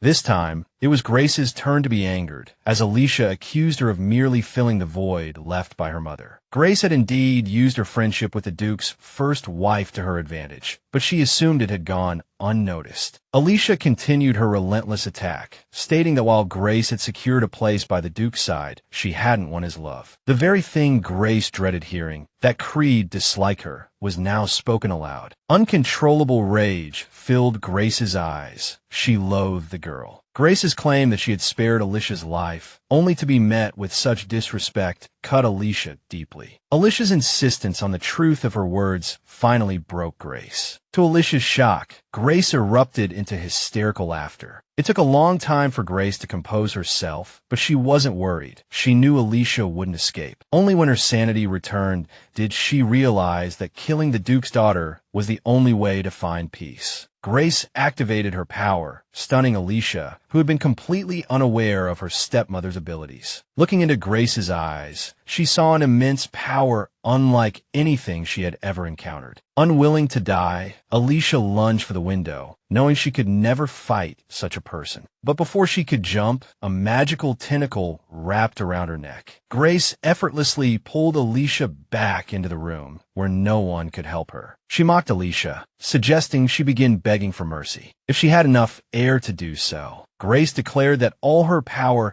stemmed from the rage Alicia brought her. Tightening her magical grip, Alicia desperately searched for an escape from this terrifying predicament. Just as Grace was about to choke the life out of her, an unexpected knock echoed from the door. Grace held on for a few more seconds, then abruptly realized she wouldn't have time to cover her tracks. With a frustrated click of her tongue, Grace released the spell, and Alicia collapsed to the floor. Grace opened the door to find a maid reporting the return of her assistants, along with Kane's arrival to see the Duchess. Grace knew she had to leave, though the thought was unbearable. Turning to Alicia, she declared that she was lucky this time, but there wouldn't be a next. Then, with a final threat that no one would come to her rescue under her magic, Grace departed. Alicia struggled to move, refusing to lose to Grace in such a pathetic and humiliating way. Alicia reached for the door, wanting to tell someone, anyone, about her stepmother's magic. She realized she couldn't attract anyone's attention when suddenly the door was pushed open, slowly revealing the entrance. Alicia felt almost no surprise, completely drained after her struggle for life. Cecil and Larry stood in the hallway, having returned after dealing with the greenhouse incident. Seeing the Duke's daughter's state, they rushed to her side, realizing a doctor was needed immediately. As the maid held her tightly, Alicia thought she had to warn them about Grace's dangerous nature. She drifted towards unconsciousness, unable to hear the words her maid spoke to her in a panicked voice. The maid, deeply worried about her young miss, watched as Alicia fell asleep. Meanwhile, Grace was speaking with a priest who told her about a prophecy. Grace believed the legends surrounding Creed's temple, a place long without a master, were nothing but lies. But Cain reminded her of his own position within the temple, insisting he hadn't misinterpreted the prophecy, as he knew what was true and what was fabricated. Grace recalled that such a legend had never emerged from the masterless temple before, but the priest replied that even the emperor himself had witnessed it. Though displeased by this, Grace knew she had to trust her allies. So, Grace relented, asking what was so important about this prophecy that it would appear in an abandoned holy place. The priest had anticipated this question, but to maintain an air of mystery, he didn't rush to tell Grace anything. Finally, taking pity on Grace, he approached her and revealed the nature of the appeared legend. He then stated that regardless of the prophecy within the temple, their plans would not change. Cain promised the mark would appear on Jezebel, something Grace desperately desired but feared wouldn't happen. Noticing Grace's distrust, the priest suddenly stepped closer, gripping her shoulders, forcing her to look at him. He then stated that the last saint to appear in Creed's temple was nearly 400 years ago. Therefore, there were no records of the holy mark's appearance, and almost no one knew about it. Even using the full power of her father's vast library, Alicia couldn't find any information about this gift. The priest, well aware of this, smiled and said they could continue with their plan without worry. At that moment, Cain remembered that Alicia had lost consciousness, and Grace admitted she couldn't stand it and had pushed her to that state. The priest was angered by this, but didn't show it, only saying that Jezebel should have had the mark. He then added that Grace needn't wait for all of this in prison, to which she agreed. Grace was convinced that, as the emperor's sister, she would never be accused of anything, as her brother would protect her. The priest understood the truth in Grace's words, but still asked her to proceed according to plan. Because the ever-smiling girl had to be punished for all her misdeeds, and if she died, none of this would happen. At this point, the conversation was over for Cain, and he returned to his room, leaving Grace to her thoughts. Finally, Grace lowered her head and agreed with her ally, thinking they should indeed wait a little longer. About a week later, Alicia remained unconscious, with Creed constantly by her bedside. Creed repeatedly told himself he should have protected his daughter, but he had allowed her to be hurt. Alicia had indeed suffered greatly from Grace's magic, a fact only she knew at present. So Creed stroked his child's head, completely baffled as to why she was like this, and therefore even more worried. Unable to stop blaming himself, the Duke begged his daughter's forgiveness for his inability to help her. As a result, Creed became extremely anxious, and for the first time in years, tears streamed down his face from despair and grief. He sat by his daughter's bed, no longer afraid to show his emotions, knowing no one would disturb them. Another month passed, and the priest tried to inquire whether Creed's eldest daughter had awakened, but the answer was no. Cain hadn't expected this and was displeased, but he kept his feelings hidden. He knew that because of all this, Grace had been exiled to another estate, an outcome no one had foreseen. After receiving the information he sought from the servant,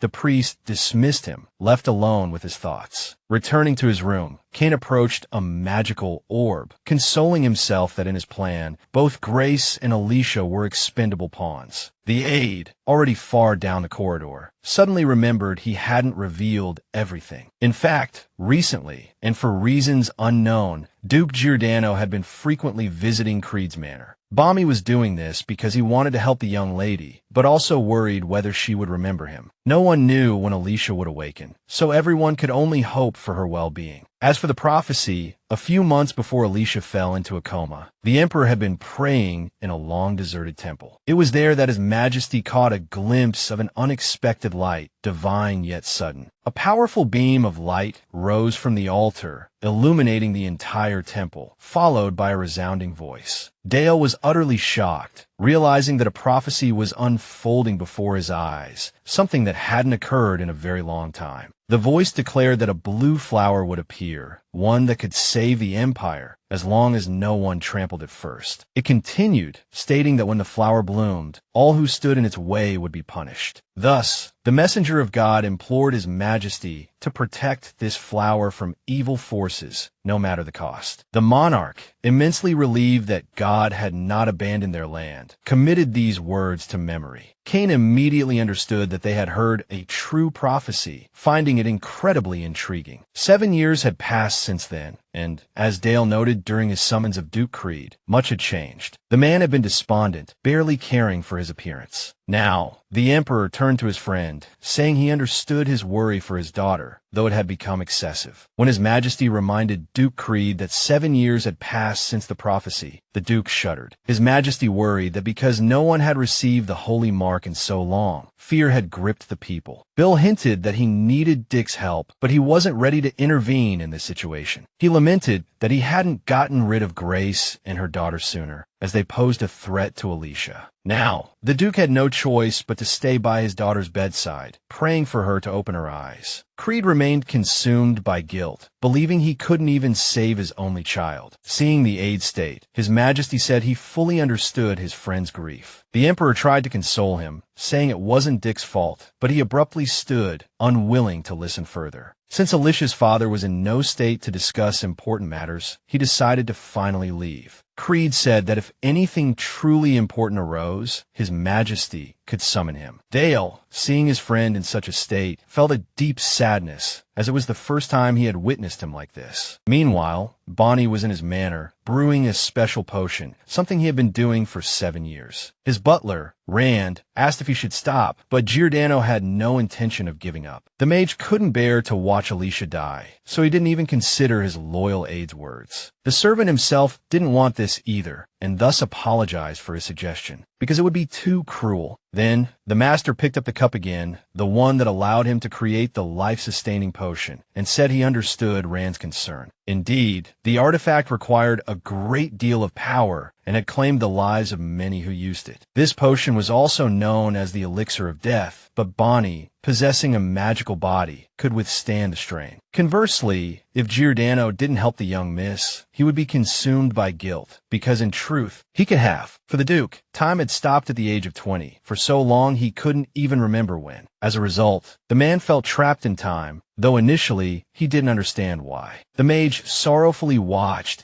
as everything he cherished faded from the world. Giordano had long wallowed in solitude, just to avoid the pain of loss again. He had spent many days of his life rushing into battle, simply to fill the ever-growing void within him. Now, in this foolish, endless life, he had finally found meaning in saving the little miss's life. After a moment of contemplation, the master instructed his butler to write and send a letter, saying he needed to inform Duke Creed. The aide, though surprised, was willing to help and asked what he should write. Though Giordano found it difficult to say, he stated he would send another potion for Alicia's 21st birthday. The next morning, in a remote and modest manner, a mother and daughter held a small tea party just for themselves. Jezebel said that fashion had changed recently, so she needed new clothes. The Duke's second wife asked Dick, perplexed, if he wasn't going to provide these for the girl, as she was still his daughter after all. Hearing this, the young miss jumped up in a fury, complaining that her father only sent tasteless dresses. She said she looked awful, though her mother knew nothing of this, trapped as she was in the manor. The young miss accused Grace, saying she only had to endure all this because they were related by blood. Saran asked if her daughter wouldn't even give her a chance to apologize, but Jezebel angrily refused. In response, the woman unexpectedly embraced the girl, who was so agitated she could barely contain her rage and fury. The gesture instantly sobered Jezebel, who fearfully recalled what she had just said. Grace whispered for the young miss to calm down, saying she was only so angry because of a nightmare last night. Then, the woman activated her ability, influencing her daughter so she could hear her voice. As a result, the girl listened silently as her mother promised to return everything that was rightfully hers, as long as the young miss sided with her. Jezebel always felt weak after being exposed to this ability, so Sarant held her tightly. She gently settled the Duke's comatose second daughter on the sofa, taking care of her as tenderly as possible. Grace then instructed the maids to continue as she had told them, as it was their only path to success. Dick's second wife realized that all they needed was to follow a plan that hadn't even begun yet. Meanwhile, Duke Giordano arrived at Duke Creed's manor, immediately apologizing for such an early visit, but the host didn't mind the guest's arrival at all, as he regularly provided him with potions. Each time, Dick firmly believed that it was these gifts that kept his daughter, who had been asleep for 7 years, alive. Unexpectedly, in addition to the potion, Bonnie placed a small, exquisite box on the table. The manor's lord stared at the object in confusion for a while before asking what it was. The mage explained that since he had come in person, he decided to prepare a gift for the sleeping young miss. Duke Creed thanked the boy for the gift, though he explained that the young miss couldn't thank him personally. Giordano replied that he hadn't done it for gratitude, so it was all right with him. Unexpectedly, for the first time in 7 years, the girl's father offered to let his friend personally deliver the box to Alicia. The offer startled the boy so much that he paused with his teacup halfway to his lips. But Bonnie still stood up and declined, feeling it wouldn't make sense, even though he longed to do so. Dick was surprised that his guest was leaving so soon, but the mage explained that he still had to make time to visit his majesty. Only then did the host realize that Giordano had begun handling royal affairs for him. The man said he didn't know when he could repay him, but the boy replied that he didn't need anything. Finally, Bonnie even mustered the courage to smile at the young Mrs. Bewildered father, saying it was time to leave. However, as he walked down the manor's corridors, the mage couldn't help but recall their conversation. He remembered Dick's offer and admitted that if it had been a little more insistent, he was afraid he wouldn't have been able to refuse. Duke Giordano wasn't pleased with these inexplicable feelings, so he never mentioned them to anyone. For years, the boy had been unable to forget the girl who had once smiled at him so calmly and effortlessly. At this moment, the butler came to Duke Creed's side, bringing him tea in hopes of alleviating his insomnia. However, the man looked listlessly at the cup, knowing that anxiety wouldn't let him sleep regardless. So this time, the host sadly refused the tea from the start, without even really taking a sip. But Burns wasn't about to give up easily, and began pouring the medicinal tea into the cup. As he poured, he asked Dick if he knew why this tea was so precious in society. The reason, in fact, was that Alicia had personally cared for this plant, as it was extremely picky about its growing environment. However, the girl had not only successfully grown the leaves, but also dried them at the right temperature to make tea. The old man proudly declared that they still had a large supply of these healing leaves stored. Burns even agreed with Larry that 7-year-old leaves would be even more effective. His final argument was that since Alicia had personally grown this tea, he had to bring it to his master. The butler also mentioned that the girl had done this because her father often skipped meals. Hearing this, Duke Creed finally took the brewed tea with trembling hands. He immediately declared that the healing drink had a pleasant aroma, and he enjoyed it from the first sip. Afterwards, the man closed his eyes, thinking about the efforts the little girl had made for him. However, Dick knew Burns couldn't have come just for tea, so he asked his assistant what had happened. The butler handed him a letter, saying that Jezebel would soon arrive at the manor, ready for her debut. The Duke didn't hesitate to order that Grace and her daughter be given everything they needed. Burns was astonished, scarcely able to believe his ears, as Dick had spent the last 7 years doing everything he could to avoid his responsibilities towards them. The master of the manor explained that he did this because he knew his wife and stepdaughter had always longed for luxury. The assistant agreed with his master, accustomed to supporting him almost unconditionally in all matters. After leaving the Duke, Burns looked thoughtfully out the window, thinking that he missed his daughter especially much today.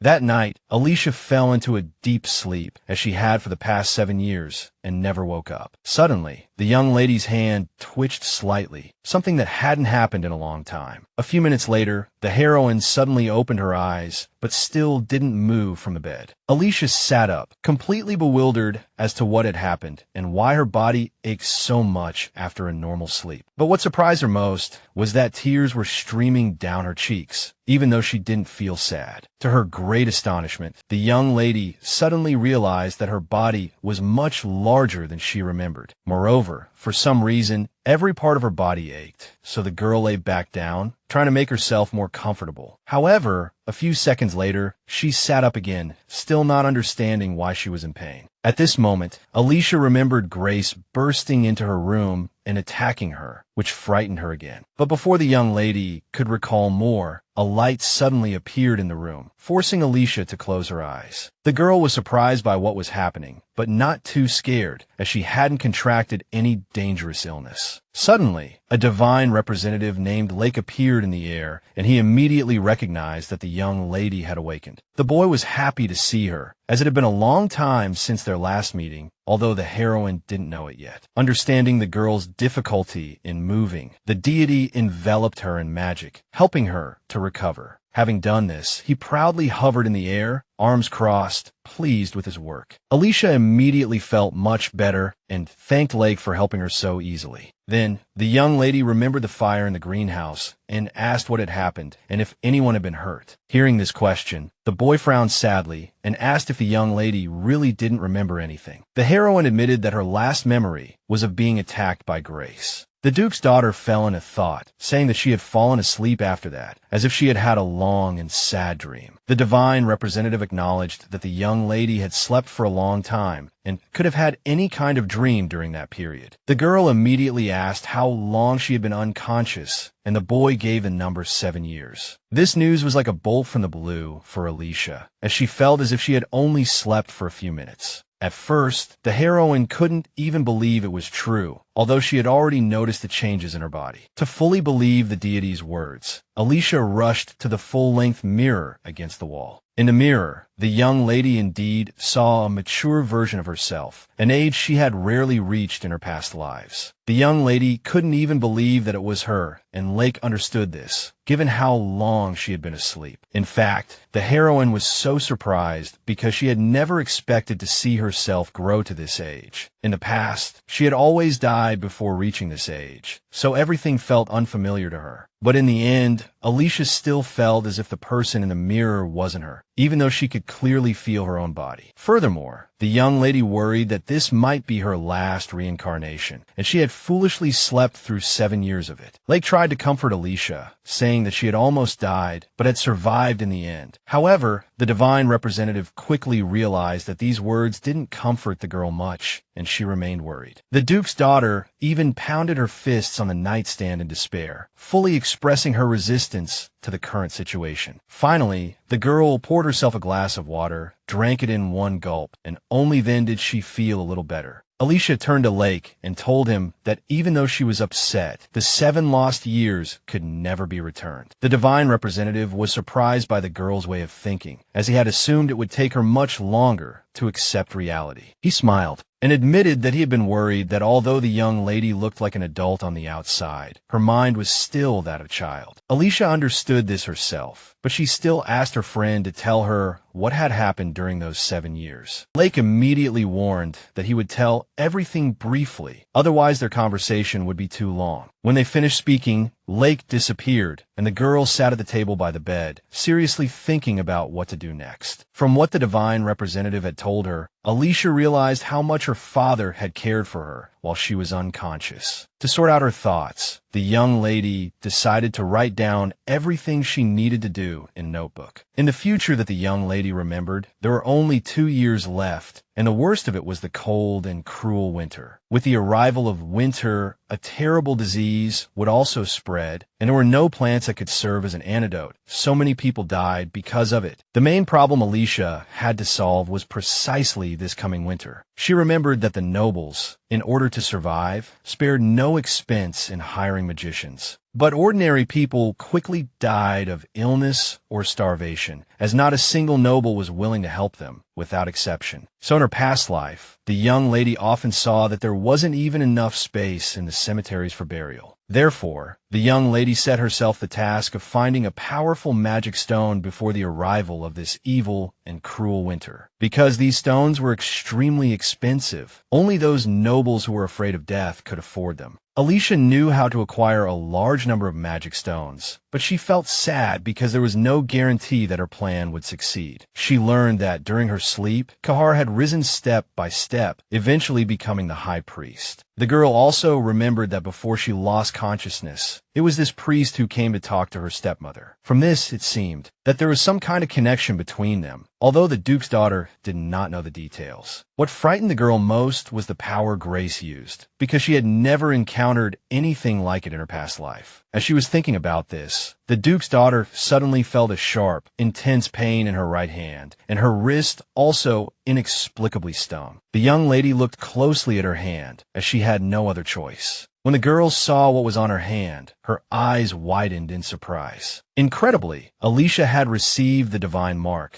which few people knew about nowadays. But the Duke's daughter was not happy about becoming the chosen one, as this would only bring her more trouble. Alicia thought with fear about what she should do now, because she didn't want this to happen to her at all. At this moment, the Duke's daughter heard strange sounds in the corridor, meaning that someone was walking towards her. The young lady immediately became very frightened, because she didn't want anyone to see that she had this mark. She excitedly put her hand to her mouth, but she knew what to do so that no one would notice anything. Alicia looked at the mark, remembering that she had once read that it should be larger, but the one on her hand was small. However, the Duke's daughter wasn't sure if the mark had appeared while she was asleep, because then it would certainly have been discovered. Moreover, Alicia also didn't believe that even if they had discovered the divine mark, they wouldn't have sent her to the temple to become a priestess. Suddenly, the girl heard footsteps outside the door again, and a familiar voice, one she hadn't heard in 7 years. Since there was no point in avoiding seeing her father and his close assistant, Alicia stayed where she was. But, just in case, she turned her head to look for something that could help her cover the mark. At that moment, the young lady noticed a box on the table containing a beautiful and delicate bracelet she didn't recognize. Alicia saw this item as her salvation, even if only temporary, so she quickly put on the bracelet. The heroine was just in time, because as soon as she had fastened the jewelry, the door was pushed open. Duke Creed and the maid, Laurie, entered, and upon seeing the young lady, both froze in surprise at the doorway. Only after a few seconds did they realize that it was indeed Alicia, finally awake and unharmed, standing before them. With a smile on her face, the girl softly called out the name of her loved one, whom she hadn't seen for so long due to her slumber. Suddenly, Dick rushed forward excitedly and hugged his daughter, an opportunity he had been waiting for. The man was even moved to tears, as he was incredibly happy to finally see his daughter. He was finally able to confess how much he had missed her, and she responded with a sweet smile, as she had missed her father just as much. Creed suddenly asked the girl for forgiveness. Having longed to apologize for his failure to protect her, Creed finally expressed his remorse to Alicia. He then thanked her for being alive and opening her eyes, calling her daughter, a moment he had yearned for over the years. Laurie, the maid, couldn't help but cry on the spot, her longing for Alicia's return no less than Creed's. After everyone calmed down, the Duke insisted Alicia return to bed, despite her insistence that she was fine. However, her father was adamant, not wanting her to overexert herself immediately after waking up. Alicia knew she couldn't tell Creed about the incredible experience of being healed by the divine representative. Seeing her father so worried about her health, Alicia patiently accepted his concern. Surprisingly, she even considered telling Creed about the mark, but the fear of Grace discovering it overwhelmed her, and she closed her eyes, dismissing the thought. She mistakenly believed she couldn't stand against her stepmother and the high priest, and worried deeply for her loved one's safety. Noticing his daughter seemed lost in thought, Creed asked her what was troubling her. Alicia, deciding to investigate the mark's power herself, smiled and replied that everything was fine. Though unsure if she was telling the truth, Creed chose to believe her out of love. He missed her dearly and gently caressed her cheek, his expression distant. Creed then carefully asked Alicia to recount the events of 7 years ago. Alicia hadn't expected him to ask so soon, especially since he had previously allowed her to remain silent. Sitting up, Alicia said she would tell him everything if he promised her one thing. It was crucial to her that he wouldn't rush to execute those who had harmed her after hearing the truth. Holding her father's hand, Alicia explained that 7 years had passed, erasing any evidence. She then whispered that Grace must have had her reasons, though she didn't agree with them. Creed hadn't expected the truth he craved to be so painful. Alicia explained she wanted to understand her stepmother's motives, while Creed's expression darkened. Alicia herself had decided to act as if nothing had happened and return to a normal life. Creed guessed Alicia was willingly becoming bait for whoever had hurt her, risking further harm. But Alicia understood that her awakening alone was enough to cause his second wife pain. Concluding, Alicia sadly whispered that she didn't want her father to hurt anyone because of her. Creed nodded, understanding his daughter, and admitted he had lost control of his emotions. He embraced her, promising not to let anyone die, and begged her to tell him everything. His hands clenched involuntarily. Despite his promise, he was still furious with Grace. Despite his turmoil, Creed asked about Alicia's first encounter with Bonnie in the forest, where Grace had abandoned her. Seeing his anger, Alicia asked if he had forgotten his promise. Looking at Creed's face, Alicia realized with terror that if this continued, he would make a mistake. She anxiously reminded him that she was truly fine now. Creed acknowledged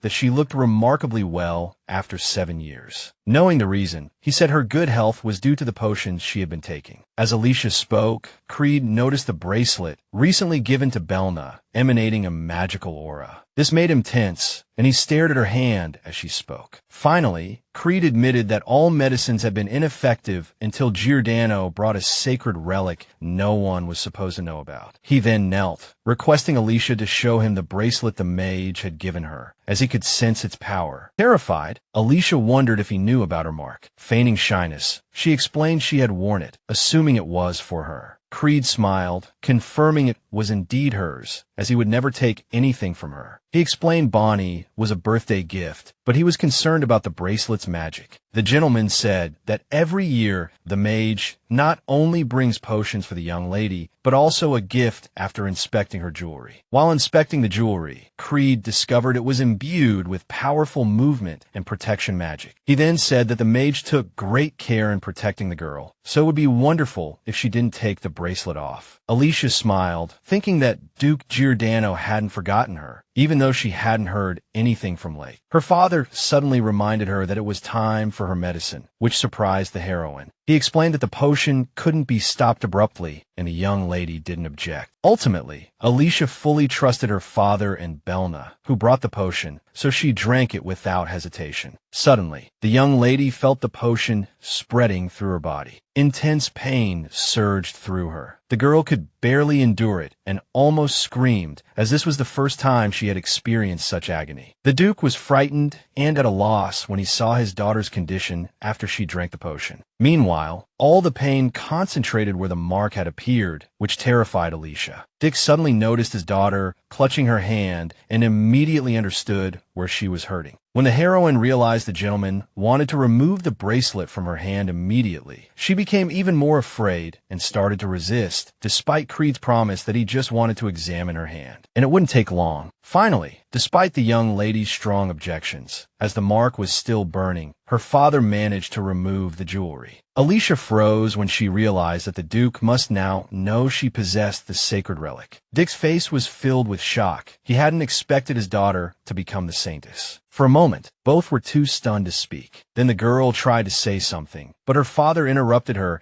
and began to explain that the head of the Creed family possessed several important abilities. He also knew how to soothe any energy with all his magic power as a kind of blessing. Suddenly, Alicia truly felt all the pain slowly disappearing from her hand, as if it had never been there. The girl looked at where the mark was and saw that it was no longer burning. She was grateful to her father for this. Dick himself looked at the sacred relic and whispered sadly that it had finally appeared on his daughter's hand. After a while, the girl put the empty potion bottle back on the shelf, not wanting to drink anymore. The Lord was certain that even though the mark was still small, Alicia had become the saintess. But the heroine didn't want to spend the rest of her life in the temple, so she cowered in fear. The man guessed that the young lady was having a hard time, so he decided to leave her alone for a while. Creed stood up and said he had things to do and was about to leave. Alicia replied with a smile that she was fine. Finally, the young lady promised not to get out of bed and to rest well so that her father wouldn't worry. Although Creed was reluctant to leave his daughter at this moment, he knew it would be better this way. Therefore, the lord of the manor returned home. After all, he had been with her for a long time. The long conversation with his daughter had tired him out. As soon as Dick left the room, the heroine immediately crossed her arms and began to pray that everything would be all right. The next morning, the Duke asked Camille how many paladins were currently under his command. This squad's mission was to protect the Sanuses until they went to serve at the temple. Creed's assistant was one of these Sanuses, so he immediately replied that there were currently 4. The Duke then ordered that all available paladins, 5 in total, be assigned to Alicia. In addition, he requested that anyone outside the manor be hired as guards. To impress upon his assistant the importance of this, Dick announced that the saintess of the temple had appeared. His assistant was very surprised, as no one with a mark had appeared for many years, although the knights had always been prepared to protect them. Creed added that due to certain uncontrollable circumstances, the paladin's mission would be adjusted. He sternly ordered the servants not to remove Alicia's guard, even if she entered the temple. All the paladins had no objections, as they fully trusted their lord. After receiving the order, everyone left, and the lord of the manor was left alone in his spacious office. The Duke sat heavily in his chair and silently asked his deceased wife if he had done the right thing. At that moment, Giordano sat in the carriage, recalling a distant past he'd dreamt within a dream. He'd introduced himself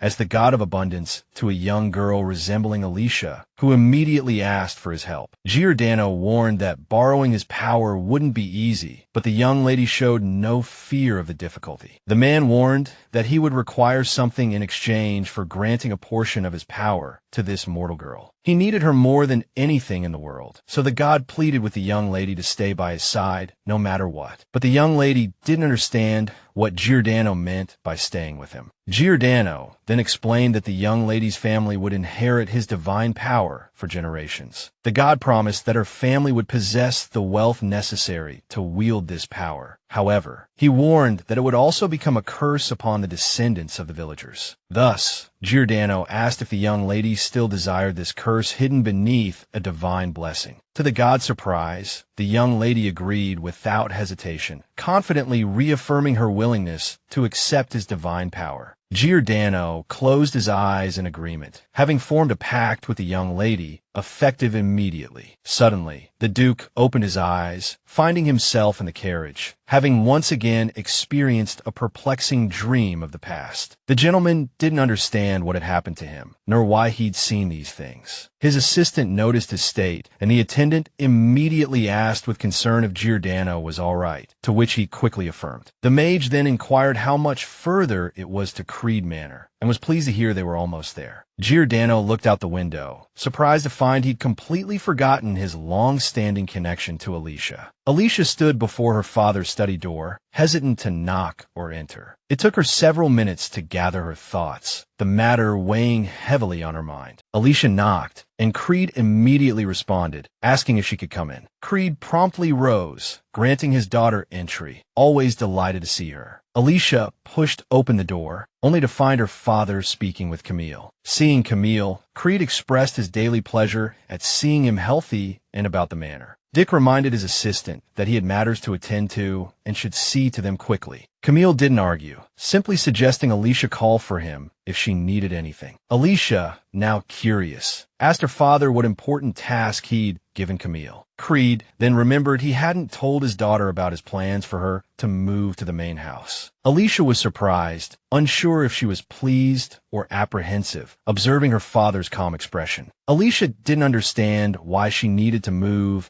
if she was soon to depart for the temple. To her dismay, Dick brought up her stigma, catching her completely off guard. As Alicia was about to interrupt, Dick suddenly stated that it was best to conceal her existence for the time being. This stunned Alicia, who stared at Creed in disbelief, certain he wasn't joking. But the man, with newfound seriousness, declared he didn't want to send his daughter to serve the temple. The lord of the manor knew it was his family's duty, as only their lineage produced children bearing the stigma. However, Creed confessed that each day of his daughter's 7-year slumber had been an absolute nightmare. Therefore, the Duke resolved to protect her at all costs upon her awakening. Alicia didn't realize how much it meant to her, at least once, to hear her father speak such words. With her father offering to honor her true desires, she could no longer contain her emotions. The gentleman asked his daughter what she desired most at that moment. Alicia finally burst into tears, confessing her greatest wish was to remain by her father's side, not to go to the church. That was precisely what the man hoped to hear. He assured her that his daughter had absolutely no reason to worry, gently taking her hand and pledging to fulfill all her wishes and no one else's. So the young lady suddenly jumped up, wanting to prepare for the important meeting with her old friend. Before leaving, she smiled sweetly at Creed, asking him not to worry about her. The man nodded, though in his eyes, no matter how she acted, she would always be his little girl. As Alicia ran back to her room, Creed confidently thought that no matter what happened, he would always be on her side. Furthermore, he clenched his fists, vowing to himself to make his daughter the happiest person in the world. An hour later, Creed finally arrived at the manor, but he couldn't understand why he was so nervous. The only comfort was that a full 7 years had passed, so his worries were entirely justified. Past memories were slowly surfacing, but he already understood how terrible the final outcome of everything had been. At that time, everyone was angry with the young lady. Only Giordano still gently held her in his arms. She herself firmly believed that walking this difficult path was not meaningless, although in the end, she died very quickly. The god did not agree with this idea, but he was also powerless to change anything. Creed asked the young lady if she had any last wishes, as that was the only thing he could do for her. He most hoped that she would ask him to save her life, even if it came at a great cost. But everything went as she wished, which surprised the god greatly. He had originally expected a different outcome. The young lady said she was already very happy because she spent her last moments with him. Waking from these visions, the Duke remembered the last words he heard her say, something about another life. But before he could think about it further, the guest room door suddenly opened, and Alicia, dressed in a beautiful gown and with a bright smile on her face, appeared before the mage. Seeing that the Duke was stunned by her appearance, she asked with concern if he was all right. Only then did Giordano realize he had been silently staring at her, so he collected himself and replied that he was fine. Alicia reached out her hand but stopped, fighting back the urge to touch Giordano. Instead, she commented that he seemed to have lost weight, to which he explained that he had just recently returned from a long journey. Giordano asked her, shouldn't she be more concerned about her own health? Remembering how the mage's potion had helped her greatly, Alicia bowed and thanked him for his assistance. But for Giordano, the only thing that mattered was that, for some reason, she had started addressing him formally again. After a moment, he invited her to sit down and asked Alicia why she was speaking to him so formally. She confessed that she had simply reverted to her old habits because they hadn't seen each other in so long. Giordano reminded her that for a duke's daughter, nothing should have changed, as she had been asleep the entire time.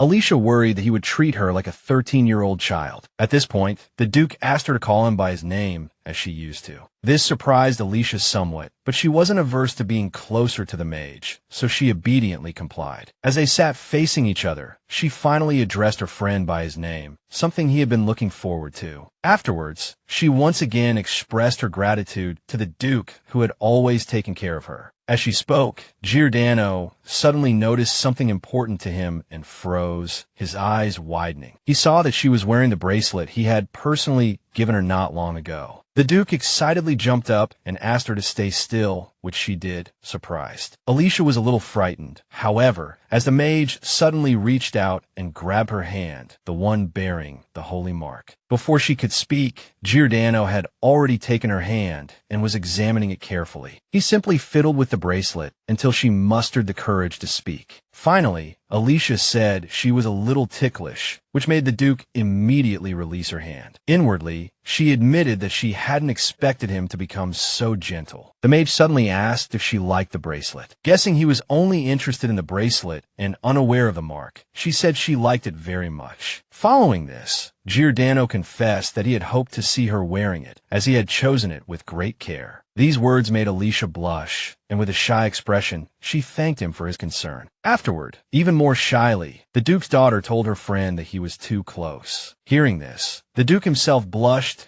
and immediately moved a little further from Alicia to avoid further embarrassment for being too close. Alicia didn't understand why she was so nervous about such a simple thing and looked at the mage awkwardly. The only reasonable explanation Alicia could find was that nothing like this had ever happened in her previous life. That night, at the exiled manor, where Jezebel and Grace resided, the Duke's second wife was furious. She hadn't expected her husband to forbid her return to the manor, even though her daughter had officially been introduced to society. In her anger, the Duchess threw the letter containing the prohibition into the fire and urgently summoned her loyal servant. The girl appeared immediately, surprised when the Duchess announced that she would be sent to Creed's manor along with her daughter. Such complex emotions crossed Serani's face that her assistant didn't dare say anything. She simply nodded in agreement to all the orders and promised to take good care of young Jezebel. Although Serani was afraid to let her daughter go alone, she had to deal with the tasks from Kahara. What Grace wanted most at that moment was to kill Alicia, and she was currently working towards that goal. 2 days later, Alicia finally witnessed the fruits of her father's labor. He had prepared a room for her so quickly. Alicia was happy to realize that the Duke had made these changes entirely out of his genuine love for her. But the new room was so large that she found it difficult to adjust. Suddenly, the mark on her arm began to ache. When she removed the bracelet, Alicia discovered that the mark had grown significantly larger. She worried that someone might suddenly burst into the room and see it, so she decided to hide it again as soon as possible. Just then, the Duke's daughter heard a strange, thin voice telling her to stop. Alicia looked around in alarm, unable to find the source of the strange and incomprehensible voice. It turned out that the voice was coming from the mark, asking if she could really hear it. A few seconds later, a small girl suddenly appeared in the air, saying she was glad to be able to talk to her. But Alicia was so surprised that she forgot her manners, her mouth agape, as she froze in place. Because Alicia was strong enough not to run away in fright, she was eventually able to converse with this strange being. Finally, the strange little girl said that she was the mark, and only the Saintess herself could see her. The Duke's daughter hadn't found any such information in any book, so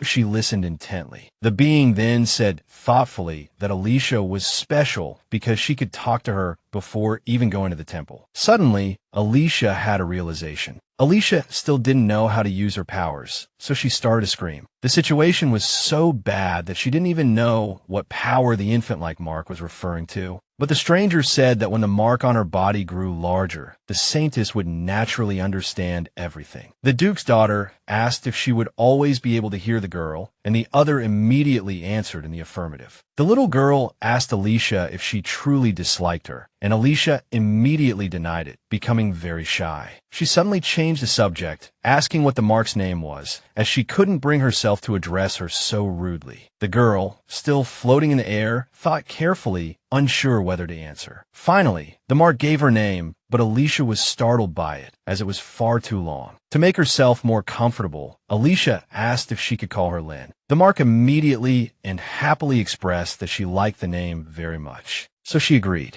A short while later, the little girl laid down on the Saintess's bed to sleep, since no one could see her anyway. Alicia sat beside her, trying to accept the fact that such a being had appeared beside her along with the mark. During their conversation, Lynn showed her the entire history of the Empire, as if she had witnessed it herself. Alicia was most intrigued when the girl said she would soon manifest her abilities. However, Alicia didn't hold out much hope for this, as the symbol on her hand was still too small. At that moment, though, she regretted not asking Lynn about the ability to sleep. After a moment of thought, the Duke's daughter suddenly raised her arm and stretched it forward, hoping to activate her power, but she accomplished nothing. Instead, she heard the butler knocking at the door. At this time, the mark's embodiment was still sleeping peacefully on the bed, showing no sign of disappearing. Since the Duke's daughter couldn't refuse Burns, she allowed him to enter, and he immediately did so. As the old man opened the door, the girl quickly covered the mark with a pillow, hoping the butler wouldn't notice anything. Burns reported that her father invited her for tea, and she asked him to tell her father she would be there soon. The butler smiled and said they were all looking forward to seeing her in the greenhouse, her favorite place. After he left, the young lady breathed a sigh of relief that the mark hadn't been discovered. Just then, she suddenly said that others couldn't see it. Alicia jumped, startled. Lynn suddenly offered to go with her, reasoning that no one would know anyway. The girl didn't understand why Lynn wanted to go so badly, as it was just dinner. But the mark's embodiment pleaded again with adorable eyes to go with the Saintess. As a result, Alicia couldn't refuse such a request and decided to take her along this time. Thus, Duke Creed found himself at the tea party not only with his daughter, but also with the mark of which he was unaware. Lynn behaved herself, only occasionally reminding the young lady what she should discuss with her father. But sometimes the girl would get carried away and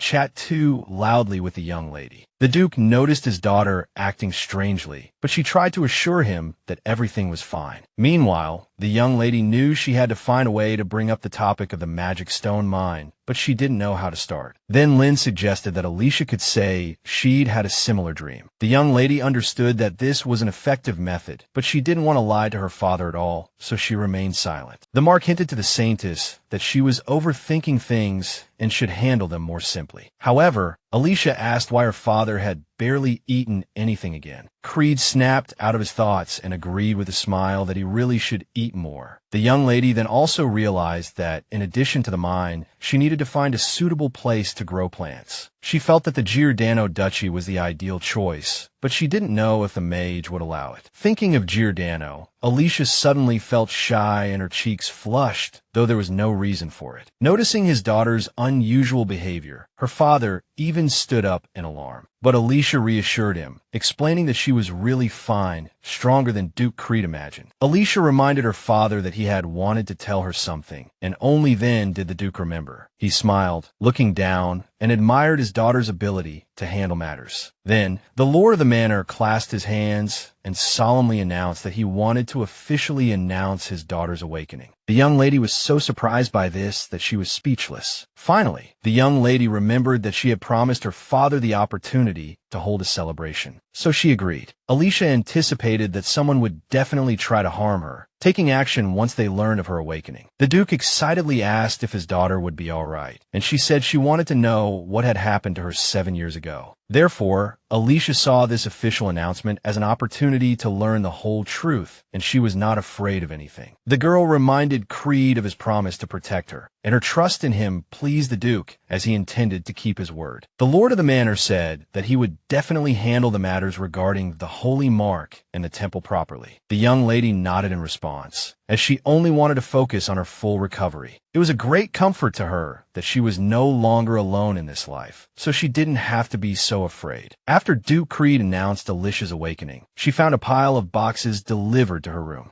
Neither the maids nor the young lady herself could say what they were, but soon they had a lot of cleaning up to do. The young lady looked through a large number of letters and realized that the boxes were all gifts from nobles. Although Alicia could have rested, she chose to help Larry and Cecil quickly organize the delivered items. The maid said she wasn't surprised at all that her beautiful young lady was so popular. The young lady realized that she had never received so much attention before and was happy about it. Once everything was tidied up, the aide said she could call them anytime if needed. Then they left. As Alicia watched them go, she noticed something that worried her greatly. She felt that Cecil was more depressed than usual, which made Alicia very concerned for her. The Duke's daughter inadvertently guessed correctly. The maid admitted that she was worried about her sick mother. The young lady immediately guessed that her aide didn't want to stay here at all, but wanted to be with her family, yet she didn't dare ask for leave. So the young lady took Cecil's hand and immediately allowed her to leave, promising to handle the rest herself. Alicia even began to consider what herbs to prepare for the girl, but Cecil shyly refused such help. At that moment, the other aides called Cecil away, as she still had tasks to complete that day. Therefore, before Alicia could hand anything over, Cecil ran off again, thanking her once more for the leave. The Duke's daughter pondered whether everything would ultimately go smoothly, unsure of the outcome. Then, amongst the other letters on the table, she noticed an envelope that stood out. She picked up the envelope and, upon reading it, was immediately overjoyed. It was from her old friend, Charlene. Alicia knew the girl had been worried about her, even frequently dreaming of her. The letter said Harden was inviting the young lady for tea if she was now well after her awakening. Having read the letter, Alicia became exceptionally eager for the tea party, as it had been a long time since her last visit. The young lady was very curious to see how much the siblings, with whom she had become friends, had changed. Wanting to talk, Alicia called for Lynn, who immediately appeared in the air. Lynn also wanted to chat. However, Upon seeing the mark, a gleam entered the young lady's eyes, and she began to implore Lin to do something for her. The embodiment of the mark didn't hesitate and immediately agreed to help, as she also wanted to be involved. A short while later, the young lady strolled through the manor gardens with her aides, looking around. She almost immediately noticed a guard watching her from various corners of the estate. The guard was visibly surprised to see the Duke's daughter where she wasn't supposed to be. Alicia calmly smiled and told him she was just taking a walk, and that everything was fine. Just then, the Duke suddenly appeared, running excitedly towards his strolling daughter. The man said that Alicia was still too weak to be wandering around the garden, but the young lady disagreed. Hearing that his daughter wanted to see him, the Duke's demeanor softened somewhat, and he became less worried. Since it had been a while since she had spent time alone with her father, she suggested they take a walk together. He agreed. As they walked, the Duke kept gazing at his daughter, who had become very beautiful. Suddenly, a terrifying image flashed through his mind, him ordering Alicia's death. But Creed stubbornly believed it was just an overly vivid dream and tried to forget it. The young lady noticed her father was lost in thought and waved a hand in front of his face. But her father didn't want to tell his daughter what was bothering him, simply saying everything was fine. Alicia gazed deeply into the Duke's eyes,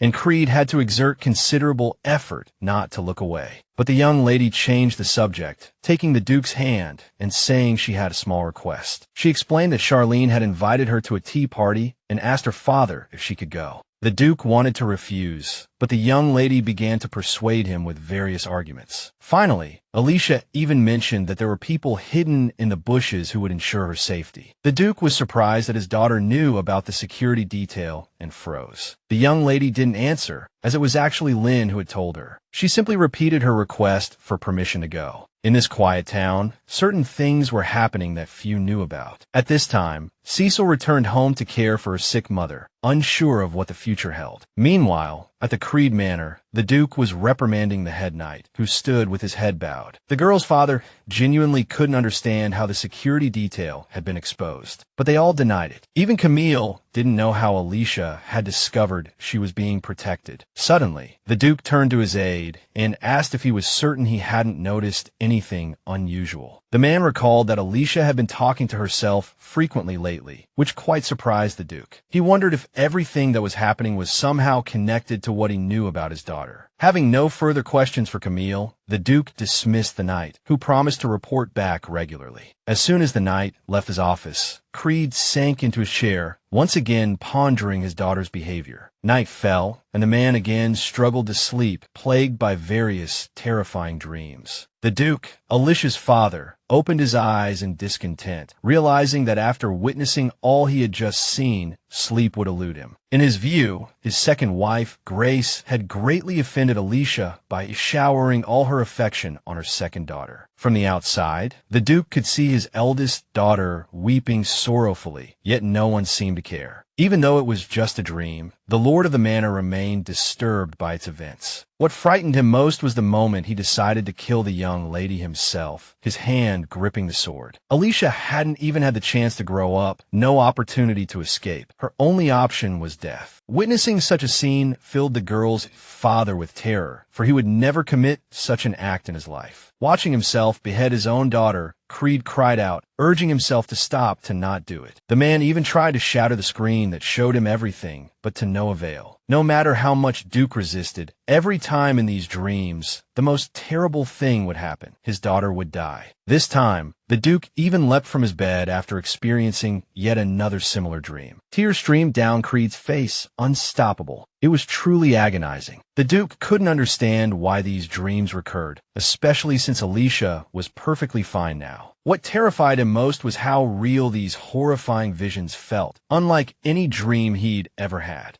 The Duke refused to even entertain the thought that he was truly the man he saw in his dreams. Though his daughter often died in these visions, this was the first time someone who looked exactly like him had killed her with his own hands. Aware of the existence of various forms of magic, the man suspected these were more than mere dreams. The following morning, Alicia sat in her room, explaining to Lin why she so desperately wanted to attend the tea party. Lin, however, believed the young lady could have just as much fun at the manor, and perhaps even glean some valuable information. Alicia then explained that everyone there still treated her like a child, and therefore wouldn't discuss anything of importance. Alicia covered her face with a book, worried that with her current abilities, finding the mine would be nearly impossible. Just then, she heard a knock at the door. She quickly composed herself, sitting elegantly, and finally granted the visitor entry. To her delight, her father appeared at the doorway with a pleasant smile, wishing to see her. Alicia explained she was merely reading, reassuring Duke Creed that he hadn't interrupted anything important. As the Duke sat beside her on the sofa, Alicia studied him carefully, noticing something different about him. He seemed tired, and she inquired if he had slept poorly. The Duke was surprised by his daughter's perceptiveness. Hesitant at first, he confessed that he had been dreaming about her. Creed knew this story wouldn't be easy to tell, but he was prepared. Alicia, however, was shocked to hear that she died repeatedly in her father's dreams. She tried to reassure him that it was just a dream, pointing out that she was right there beside him, perfectly fine. Creed shared his thoughts, explaining that he had thought so too, until last night's dream, where he had killed her himself, leaving him in tears. Stroking his daughter's cheek, the Duke expressed his willingness to accept this punishment, acknowledging his past neglect of her. He then confessed his fear that these dreams were more than just ordinary dreams. Knowing the truth behind these visions, Alicia nervously pursed her lips, unsure whether to tell her father. Finally, she took his hand, offering comfort and support, while also preparing to ask him for something important. Alicia hoped the Duke would listen to her story without breaking down or losing himself, simply trusting her words. The Lord of the Manor, taken aback by this unexpected turn, was utterly surprised by everything unfolding between them. With tears in her eyes, Alicia pleaded with her father to promise he would truly bear the weight of the entire truth she knew. Unable to contain herself any longer, she began to cry, but the Duke, instead of scolding her, comforted her. Suddenly, Alicia confessed that this was her 30th life, leaving the Duke utterly stunned. She had realized early on that this final life was different from the very beginning. What surprised her most was her encounter with the Duke, who had gradually become much kinder to her. Thus, she felt compelled to reveal the truth, admitting that she didn't know why the Lord of the Manor. After having such a dream, he held his daughter's hand tightly and added that he understood how much her father loved her, and that Alicia was truly happy because of it. With a smile, Alicia hoped that Creed wouldn't blame himself for anything that happened to her. The girl explained to the Duke that everything was completely different now, and he believed everything she said without a doubt. However, the Duke confessed that he didn't know how to look his daughter in the eye anymore. After all, he had killed her with his own hands. He pulled his hand back, saying that he had no right to be near her, but Alicia grabbed her father's hand, saying that when he said things like that, it felt like she was being left alone again. Creed, afraid that his daughter would misunderstand him, quickly explained that he just wanted to ask for her forgiveness. Finally, Alicia couldn't hold back any longer and threw herself into the man's arms, just to feel a little better. Alicia suddenly said through her tears that she didn't want her father to cry because of her, because she loved him very much. They stood like that for a while. Then Alicia said she had something else to tell him, even though the Duke hadn't yet recovered from the previous news. Alicia confessed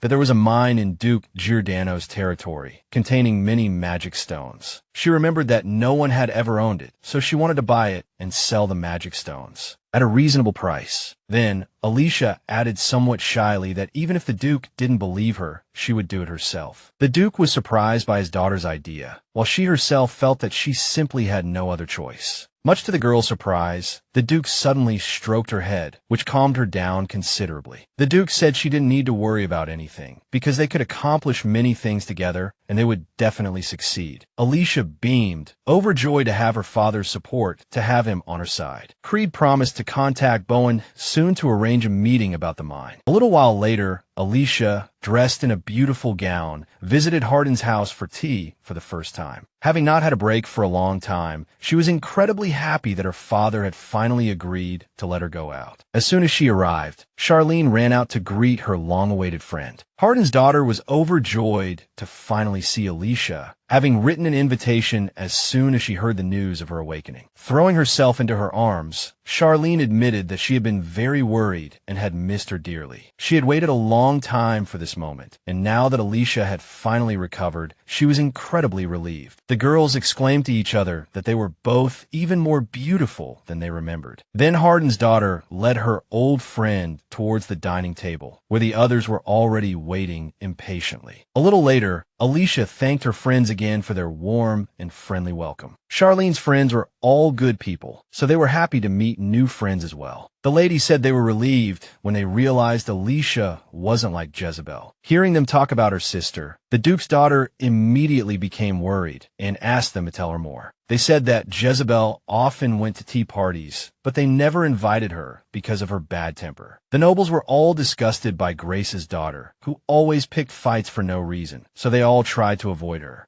Alicia was shocked, and her face fell, hearing that Jezebel was behaving so badly. Only Charlene noticed the state the Duke's daughter had fallen into. Because she was attentive to everyone, Charlene suggested they change the subject to something more pleasant, as this was their first gathering. The ladies suddenly realized that they had been a little reserved in front of their new friend. As a result, Alicia's mood improved considerably, and she thanked Hardin's daughter, even though she still intended to talk to Jezebel. That same evening, the high priest learned that Alicia Creed had finally awakened. Kot immediately ordered that the girl be brought to him alive as soon as possible. He also told his aide that he wouldn't care if the young lady was missing an arm or a leg. The servant immediately nodded to show he understood the order, then disappeared, leaving his master alone. Grace reported to the high priest that she had almost everything prepared, which brought a malicious smile to his face. Looking at Alicia through the magic sphere, Ka saw her beauty. He hadn't expected that Barna was still carefully preparing another potion for the young lady at this moment,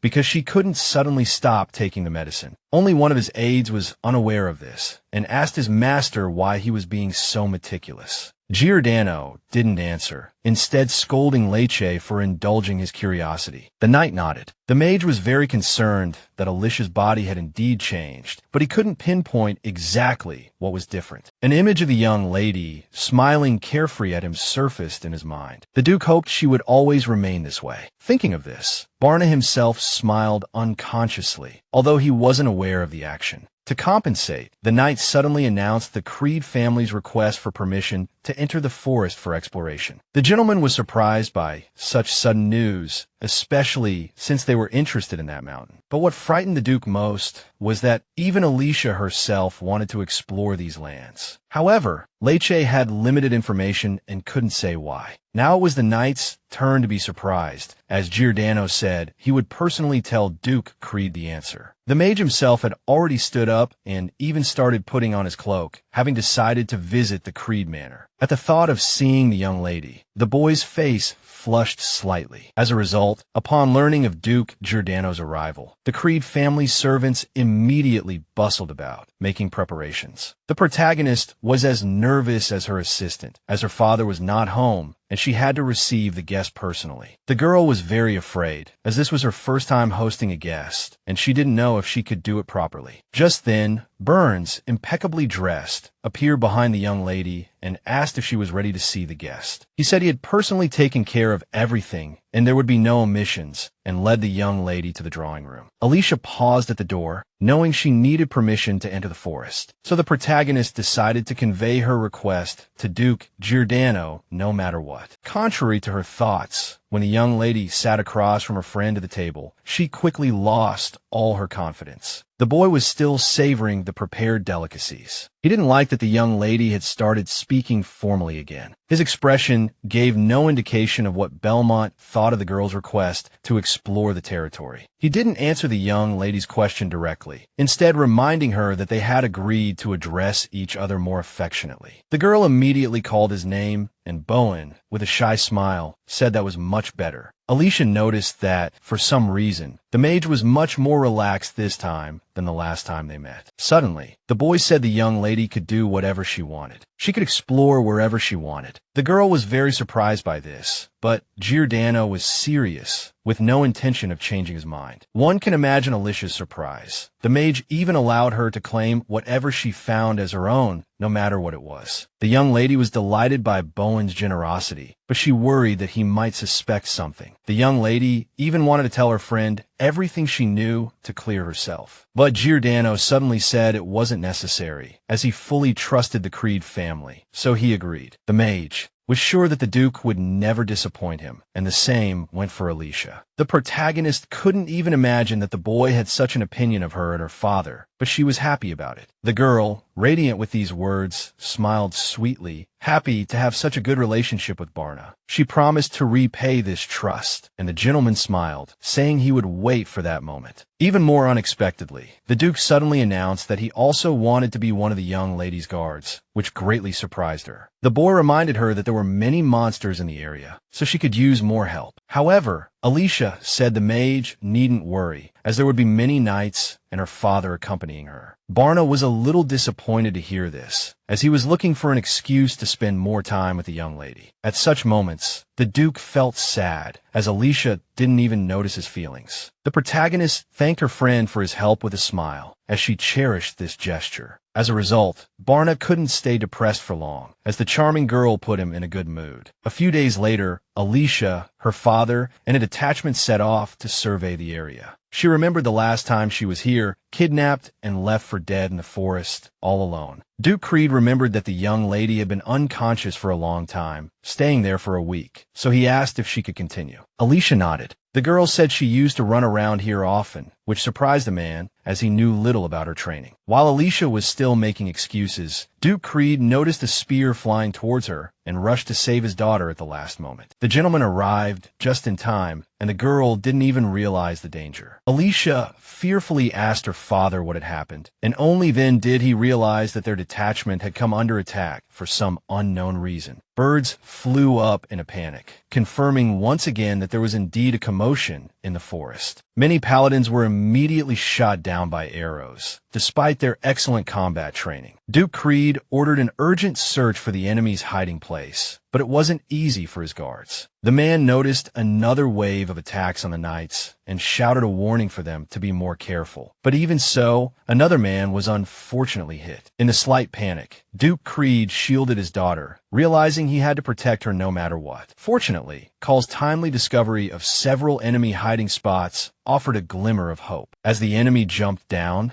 the captain of the paladins suggested that the Duke and Alicia move to a more open area. Although Alicia was almost exhausted, she knew she couldn't relax and forced herself to stay alert. Not wanting to be a burden in this situation, Alicia told her father that she could run on her own. Knowing he had no other choice, the Duke took Alicia's hand and helped her run. The two then rushed into the depths of the forest as quickly as possible, soon reaching a clearing. Duke Creed's entire detachment managed to break through the enemy encirclement, though everyone was panting. Suddenly, black smoke appeared out of thin air next to Alicia, clearly directed at her. A mage appeared before Alicia and her father, obviously not intending to let them leave the forest. The man questioned them with a fierce gaze and dark magic, asking where they were going. Duke Creed immediately shielded his daughter with his body, urging her to stay behind him, and she didn't object. Camille called out Duke Creed's name, only to find that the enemy had quickly and efficiently surrounded the entire detachment. The paladins urged their lord to escape while they tried to hold off the mages. But Duke Creed wasn't in a hurry to leave, instead asking if all the attackers were there. The man replied that it seemed so, but they couldn't be 100% certain. One of the mages noticed that the survivors could still speak and intensified the dark magic. Alicia immediately told her father, and Duke Creed, realizing the danger to his daughter if she stayed, ordered Alicia to jump to the side on his command and run into the forest. Just then, the enemy, seeing their chance, attacked the Duke's daughter again. But Duke Creed rushed forward, shouting for Alicia to follow the plan, hoping they would succeed. Alicia understood that staying would only hinder everyone and obediently ran. Shouts came from behind, saying she couldn't escape, and the enemy pursued Alicia with dark magic. The dark mages seemed to have some specific purpose related to Alicia, so they all turned their attention to her. But Duke Creed tackled one of them in time, focusing all his strength on allowing his daughter to escape. Unlike 7 years ago, Alicia quickly became exhausted after running for a while, barely able to breathe. However, Lynn supported her, pleading with her to keep running as several enemies were still in pursuit. Mark explained that they were likely the dark mages in ambush, which was why Duke Creed and the paladins hadn't stopped them. Alicia could only pray that her family was truly safe and continued running. Then she saw a rock she knew from her previous life and stopped beside it. Despite the approaching danger, Alicia placed her hand on the stone, trying to find what she needed. The girl didn't understand why Alicia had suddenly stopped and continued to urge her to leave quickly. But Alicia didn't run. Instead, she started digging something among the stones and quickly succeeded. As a result, a small passage appeared in front of the rock, which was precisely what the Duke's daughter was aiming for. She didn't hesitate to reach into the hole, remembering that the seal she needed should be there. After a while, Alicia suddenly felt something. She struggled to activate the seal while Lynn shouted that the enemy was catching up. Just then, the magic Alicia had been waiting for finally appeared, shining brightly before her. To Alicia's horror, when she looked back, she saw a dark mage had caught up to her. The man, clearly furious, gritted his teeth and said that for a mere noble, she ran surprisingly well. No matter how frightened Alicia was, she didn't run immediately. She wanted to form the contract with the seal in time. So, calling out her name, she reached out towards the glowing mark. Before her, Alicia strained with all her might, and suddenly, the seal began to emit a powerful light, illuminating the surroundings. The enemy, noticing the light, shielded his eyes with his hand, saying that whatever the Duke's daughter did would be futile. Since the seal didn't produce the effect Alicia had hoped for, she realized she had to flee immediately. But at that moment, the enemy trapped her with dark magic, gripping her tightly and threatening that she'd best come quietly. Still clinging to the hope that the contract would take effect, Alicia tried to stall for time, starting to question him. But the man didn't want to answer, simply saying she would understand everything soon enough. Alicia even screamed in despair, realizing the contract with the seal, for some reason, wasn't working. Just then, the bracelet on her wrist suddenly lit up and a dazzling light enveloped her. At that moment, Duke Giordano anxiously looked towards the forest, regretting not accompanying Duke Creed's party. He realized his mistake, not even knowing where they were going. Just a few hours earlier, his aide had rushed to him with important news. The aide had shouted that intruders had appeared on Mr. Burns' territory, but the Duke had replied that it was Creed's squad. Yet, when the knight explained that they had found traces not only of Duke Creed's men, the mage was surprised. Giordano immediately ordered his soldiers to form search parties, leaving no enemy unchecked. He was the first to rush into the forest, guessing that the appearance of these strangers was no coincidence, occurring on the same day as Duke Creed's investigation. Regardless, he was determined to capture at least one enemy and interrogate them thoroughly. Giordano wasn't sure where to look for Alicia to rescue her in time, so he decided to climb the mountain to at least get a better view of the surroundings. Suddenly, almost directly above Giordano, a magical object appeared, seemingly out of nowhere. Since it was the same magic the Duke himself had cast not long ago, he immediately understood what it was. Then, Alicia appeared in the air from this magical sphere, and the Duke immediately rushed to catch her. He arrived just in time for Alicia to fall into his arms. He anxiously asked if she was all right. The girl, terrified from the immense stress, looked weak as she opened her eyes. Imagine her surprise when she saw Duke Giordano's astonished face. Without explaining what had happened, Alicia suddenly hugged him tightly. Tearfully, Alicia told him she thought she was going to die, that she was so scared during the attack. Giordano gently stroked her, comforting her that she was safe now, that he wouldn't let anyone hurt her here. The mage noticed that the bracelet he had given her had turned very red, indicating that almost all of its magic was depleted. Realizing he had to let it cool down, or it would continue to overheat, the Duke carefully led her towards the water. The Duke's daughter anxiously asked Giordano what had happened, but he reassured her again. Feeling like everything was a dream, Alicia shyly asked him to tell her it wasn't. She admitted she was afraid of suddenly waking up and finding herself back amongst the enemies who had attacked her father. Dipping her bracelet-clad hand into the water, the Duke leaned closer and told her it wasn't a dream. He added that whether she was dreaming or awake, he would always be by her side. Giordano, confident in his ability to protect her, reassured her that she didn't need to be afraid anymore. Alicia listened to him, mouth slightly agape, his words truly calming her. When he finished, she leaned against him, thanking him for always being on her side. Giordano, a little surprised by her trusting embrace, coughed awkwardly and softly called her name. Alicia, too, realized she had perhaps overstepped. A moment later, Alicia asked to be put back down. The mage noticed that her bracelet, thanks to the water, had almost completely cooled. So, when Alicia requested to go herself, the Duke said she shouldn't overexert herself and that he would carry her. With a snap of his fingers, he opened a portal. The portal transported them to his manor. Alicia spent the next few hours composing herself until nightfall. Worried about her father and the other knights, Alicia couldn't sleep. Finally, she heard a knock at the door. She immediately bade the person enter and found it was Duke Giordano. Alicia had many questions for him, as he was bound to know something. Seeing Alicia's agitation, Giordano thought to himself that the bracelet he'd given her suited her well. To his surprise, she suddenly asked if there was any news about the people left in the forest. Giordano realized he hadn't told Alicia anything yet. He reported that Duke Creed and his knights had returned to the manor. Alicia was overjoyed and relieved, having feared the worst. Burns added that after Alicia disappeared, the enemies had fled, implying she was their target. This frightened Alicia, though she'd already suspected she had enemies. The Duke's daughter concluded that Keha and Grace must be behind it all, as they were the only ones likely to target her. Giordano gently interrupted Alicia's thoughts, softly asking if she needed anything. She nodded innocently, looking at him in a way that made him feel as if he'd done something wrong. Alicia was completely taken aback when the mage suddenly invited her to stay at his manor. Giordano stated plainly that he wished to protect her personally, and he could only do so at his own residence. He added that he was now certain there was a spy in Creed Manor. As Giordano spoke, Alicia's cheeks flushed slightly. A few more words, and she would have misunderstood his intentions. To avoid letting him notice, she quickly agreed to let him protect her at his estate. Alicia, somewhat coyly, expressed her hope that the Duke would take good care of her and that nothing would happen to them. However, Creed's daughter worried that Duke Creed would be up all night worrying about her. So, she asked Giordano to inform her father of the plan, and he agreed to handle everything. When Giordano mentioned the necessity of speaking with Duke Creed, Alicia immediately became tense. But then Burns stroked her head, bringing her back to reality and urging her to rest well that night. The mage gently promised to see her again tomorrow, assuring her she could sleep soundly now. Touched by his sincere concern, Alicia shyly tucked a strand of hair behind her ear.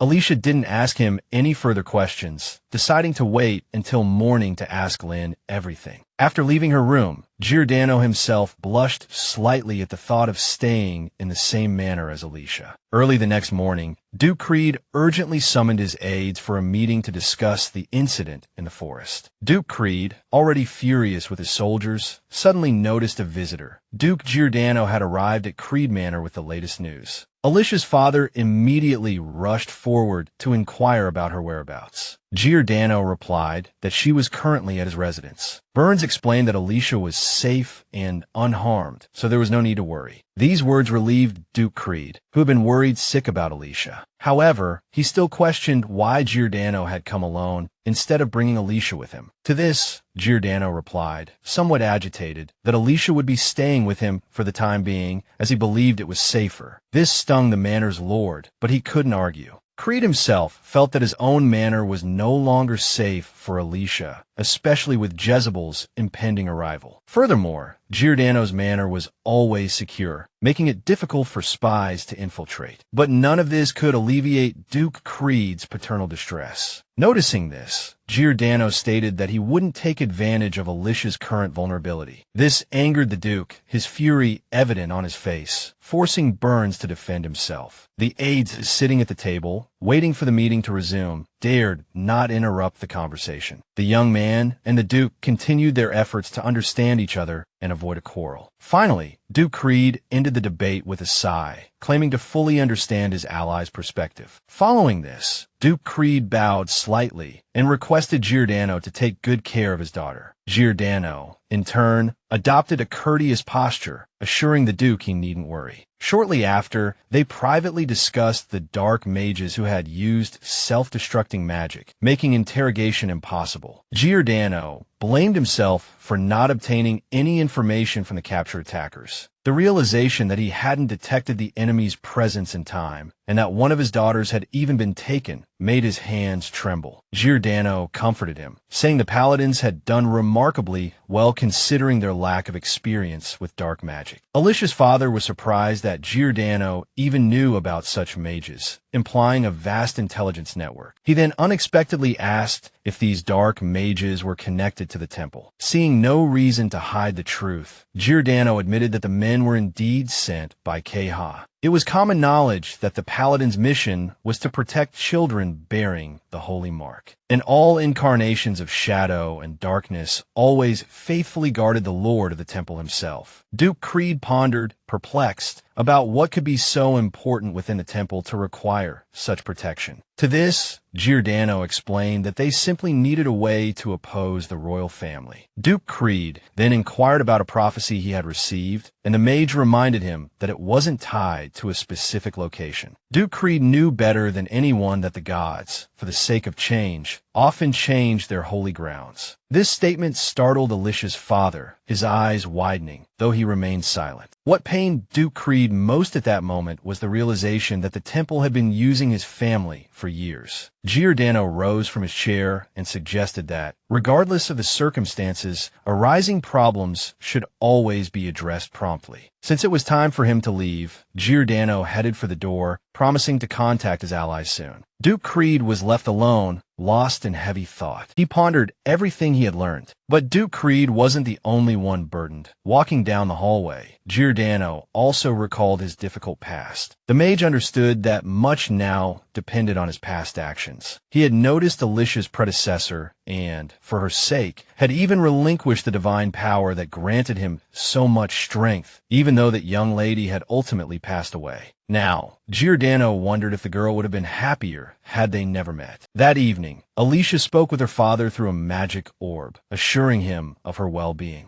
Duke Creed knew that no one could breach Duke Giordano's territory, but he still fidgeted with worry. Although Alicia hadn't seen his face, she could hear the distress in his voice at her being away. By the time Giordano entered the room, Alicia had finished her conversation. She set down the magic orb without ceremony, remarking that her father was very worried about her. She added that Duke Creed's biggest concern was the mage's use of dark magic. When Giordano asked Alicia how she knew it was dark magic, she couldn't explain. A glint flashed in Giordano's eyes, but he didn't question her further. Meanwhile, he carefully examined the bracelet he had given her, trying to understand the reason for the attack. Alicia interrupted his thoughts, as she had an important question to ask. Giordano hadn't expected her to ask when she could go home. Alicia confessed that she wanted to return because she felt she was making him uncomfortable. The mage couldn't deny that Duke Creed was also worried about his daughter being away, but he was reluctant to let her leave too soon, suggesting a time frame of 7 to 10 days. As he spoke, Alicia visibly saddened. She truly wanted to go home. Giordano smiled reassuringly, suggesting that there were many interesting places nearby to visit. He hoped that she would eventually enjoy being his guest and wouldn't feel unhappy during her stay. Alicia pondered his words, unsure if she truly understood his meaning. Finally, Alicia made up her mind and asked if she could really walk around the manor freely. The mage immediately nodded in affirmation. The Duke's daughter hadn't expected that the man would allow her to do whatever she pleased on his territory, even taking things as she wished. This made the young lady feel quite embarrassed, so she directly asked Giordano why he trusted her so much. The question momentarily stunned Giordano, who looked thoughtfully at his gentle and beautiful guest. He understood that his behavior was indeed somewhat suspicious, but he couldn't tell the girl about their shared past. Whenever he recalled this beautiful young lady, he sometimes even felt that everything was like a dream. Because of this, the Duke didn't even dare to hope that Alicia would believe him if he suddenly told her everything. So this time, he told a small lie, saying gentlemanly that he simply trusted Duke Creed. The mage then added that he hoped this simple explanation would suffice for the time being. Alicia immediately guessed that the man had secrets he couldn't reveal. The girl clasped her hands, remembering that she, too, now had information she couldn't share. So she said that she would be happy if one day they could be completely honest with each other. A while later, Alicia returned to her room and sighed, thinking about how she had brought up the topic of dividends. It turned out that the Duke had known about the magic stone mine all along, but he didn't need it at all. Nevertheless, Giordano smiled and expressed his willingness to hand over the entire management of the mine to the young lady. Alicia was pleased that she was once again allowed to do as she pleased, though she felt a little embarrassed by such trust. She became increasingly curious about whether this mage truly desired anything. But before the Duke's daughter could fall into deep thought, Lynn appeared from the holy mark and called out to her. The embodiment of the holy relic had information about the man they had just met, but for some unknown reason, the girl suddenly changed her mind and flew off to the side. Despite Alicia's continuous calls to the holy mark, Lynn could only think about how melancholic the Duke seemed. The girl wasn't sure if she had misread the situation, so she didn't dare to share her observations with the saint. At this time, Giordano asked the butler about Alicia, and the butler replied that the young lady was already up, having awakened quite early. Giordano then inquired about what Alicia did all day in the manor and whether she was bored. The butler, Burns, said that Alicia had first reaffirmed whether she could truly explore the entire estate. Her extreme politeness amused the gentleman once again, but he didn't find it inappropriate. The assistant noticed that the Duke always reacted this way whenever the young lady was mentioned. Therefore, he wasn't surprised when the servant asked what should be done about breakfast. Giordano suddenly stood up and went to ask Alicia himself. Before the butler could call out to Giordano, he had already left the study, slamming the door behind him. At this moment, Alicia was strolling on the third floor of the manor, fascinated by everything around her, as she could do anything she wanted. She was most drawn to the knight's training grounds, just below the window. Before Alicia could examine the training grounds closely, Duke Giordano quietly approached her from behind. The young man politely asked her to tell him what had captured her attention. The Duke noticed that the young lady seemed surprised, but he didn't understand why, so he smiled and inquired. In truth, Alicia was shy because he had gotten too close, but she didn't want to admit it. Finally, using the excuse that the mage had appeared too suddenly, the young lady quickly turned around, not wanting him to see her face. However, no matter how hard Alicia tried, the blush on her face was still evident. Although the girl's behavior was a bit strange, Giordano didn't detect any signs of displeasure. He glanced out the window and noticed that Alicia was looking at the training grounds, indicating that she liked it there. Alicia asked the young man why he was looking for her. Upon hearing that it was about breakfast, she said she wasn't hungry yet, but the Duke replied that breakfast, especially, shouldn't be skipped casually. However, he changed his mind and, instead of arguing further, offered to show Alicia around the entire manor. Along the way, the young lady wondered if the gentleman was this kind to everyone, or just to her. Giordano's demeanor gave no indication of what he was thinking, leaving Alicia to only guess. A few minutes later, Giordano led Alicia to his private gallery, which housed a vast collection of paintings. Alicia casually remarked that she found all the paintings pleasant and warming. The Duke's daughter curiously inquired if there was a specific reason these particular pieces were chosen. To this, Giordano replied that in all works of art, he sought the feeling of having lost something important. Alicia didn't understand what he meant and asked the mage to explain, which he pondered for a long time. When Giordano said it was difficult to explain right now, Alicia suspected he was hiding something again. Recalling her own mark, she suddenly realized she didn't like the secrets between them. Finally, Alicia stated directly that she knew Giordano had secrets he couldn't tell her yet. However, she turned to him and asked if there was any hope of her knowing everything eventually. Giordano thought for a moment, then smiled and told the Duke's daughter that he would do as she asked. Alicia smiled back, saying she would look forward to that day. To Alicia's surprise, Giordano suddenly requested some time with her, asking her not to tour the other rooms. Alicia immediately became worried, saying she didn't mind cutting the tour short. Wanting to spend time with the mage, Alicia couldn't understand why she suddenly felt uneasy because of such an ordinary suggestion. When they arrived at the manor owner's study, Giordano sat beside Alicia, which immediately made her feel awkward. However, she tried to pretend everything was normal and acted calmly. A few minutes later, Giordano suddenly pointed to a box on the table and asked if Alicia could try on what was inside. He opened the box, revealing the bracelet he had previously given her. Alicia picked up the bracelet. Giordano explained that he had kept the original design, but reinforced the magical protection of the piece. Alicia hadn't expected him to remake her gift.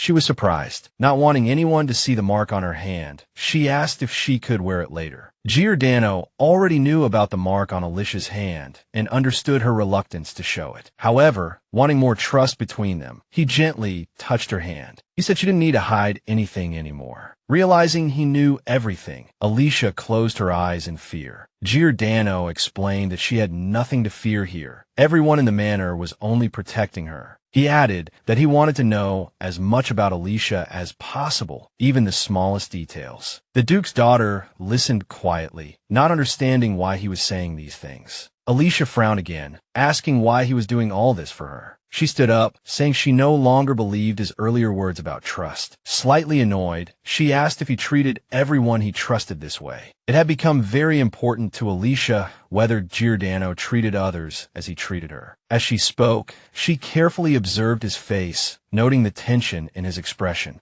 Giordano stood up, finally realizing that the Duke's daughter had misunderstood his kindness. He blushed slightly at the words he was about to say, finding them difficult to voice. Alicia immediately noticed his embarrassment and blushed herself, guessing the upcoming conversation was important. Giordano finally found the courage to say he treated her this way because she was Alicia and no one else. Realizing how difficult it was for him to admit this, Alicia covered her face with her hands. Giordano finished with a question, asking if she would allow him to know as much about her as possible. Alicia couldn't process that she had received a confession, although not the one she desired. Her cheeks flushed a deep red, visible even from a distance. When she heard Giordano ask if he had ruined everything, she immediately tried to explain that he hadn't. It was hard to tell from his expression if he believed her, but he offered her a smile. Giordano understood that he shouldn't rush things or expect too much from the Duke's daughter. He knew she didn't have all the memories of their shared past. When the mage fell silent in thought, Alicia softly called to him after a moment. The gentleman gently took her hand and asked her to wait a little longer while he explained everything. Alicia still believed everything would be all right. She trusted Giordano, so she wasn't worried. Then, the Duke removed the old bracelet, preparing to put on the new one, and immediately noticed the sacred mark beneath it. Giordano remembered leaving that mark himself when he was still the god of abundance, though it seemed much smaller now. The mage anxiously stared at the mark he had made, lost in thought for a long time, until Alicia began to worry. He asked, with a hint of fear in his voice, if he had truly hurt her. She replied that she was just not used to the situation yet. Realizing he had been holding Alicia's hand for a long time, the gentleman blushed slightly and quickly apologized for his impropriety. Although Alicia said it was all right, the mage hastened to put the new bracelet on her wrist. Alicia was pleasantly surprised when the mage suddenly told her she didn't have to pretend everything was fine. It was important to him that she express her feelings honestly. If there was anything she disliked or felt uncomfortable about, he wanted her to tell him. Giordano then asked her to be as truthful as possible with him. Alicia replied that he hadn't done anything she disliked, and he gently kissed her hand. The gentleman looked slyly into her eyes and asked if there truly wasn't anything she disliked. Just then, the butler knocked on the door, bearing important news. Because of this, Alicia didn't have time to answer her friend, no matter how much he yearned to hear her thoughts. In the end,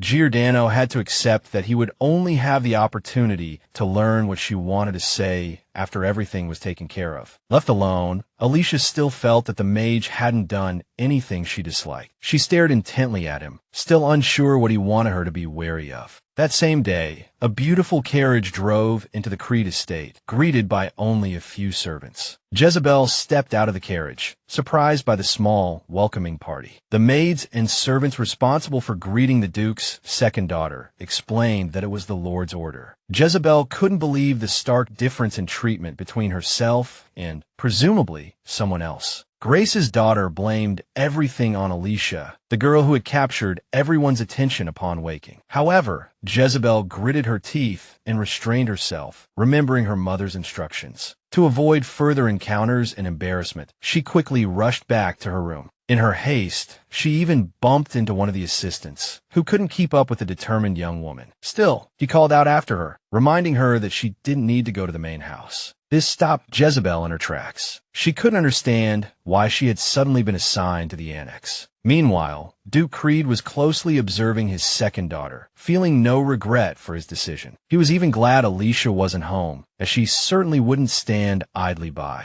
Putting Jezebel aside, the Duke inquired about the preparations for his eldest daughter's upcoming debut. Burns, with a happy smile, replied that Giordano had agreed to handle everything personally. The butler himself believed that the gentleman could be trusted with the selection of both the dress and the jewelry. Furthermore, Duke Giordano would be the perfect escort for Lady Alicia. Despite his mixed feelings, the lord of the manor had to admit his assistant was right. The image of Giordano flashed through Duke Creed's mind. He had promised to take good care of his daughter. At that moment, in Giordano's manor, the butler, Land, felt extremely uncomfortable. He had interrupted his master and Alicia's conversation at the most inopportune moment, and now the Duke was glaring at him. However, the butler couldn't help but intrude. He felt the two had crossed a line. At that time, Alicia was having her measurements taken by a maid for a custom-made dress, having completely forgotten about her upcoming debut. The woman assisting her was very kind and polite, and asked if she could pose a question. Alicia was surprised when the assistant suddenly asked her what she thought of Duke Giordano. Seeing her slight embarrassment,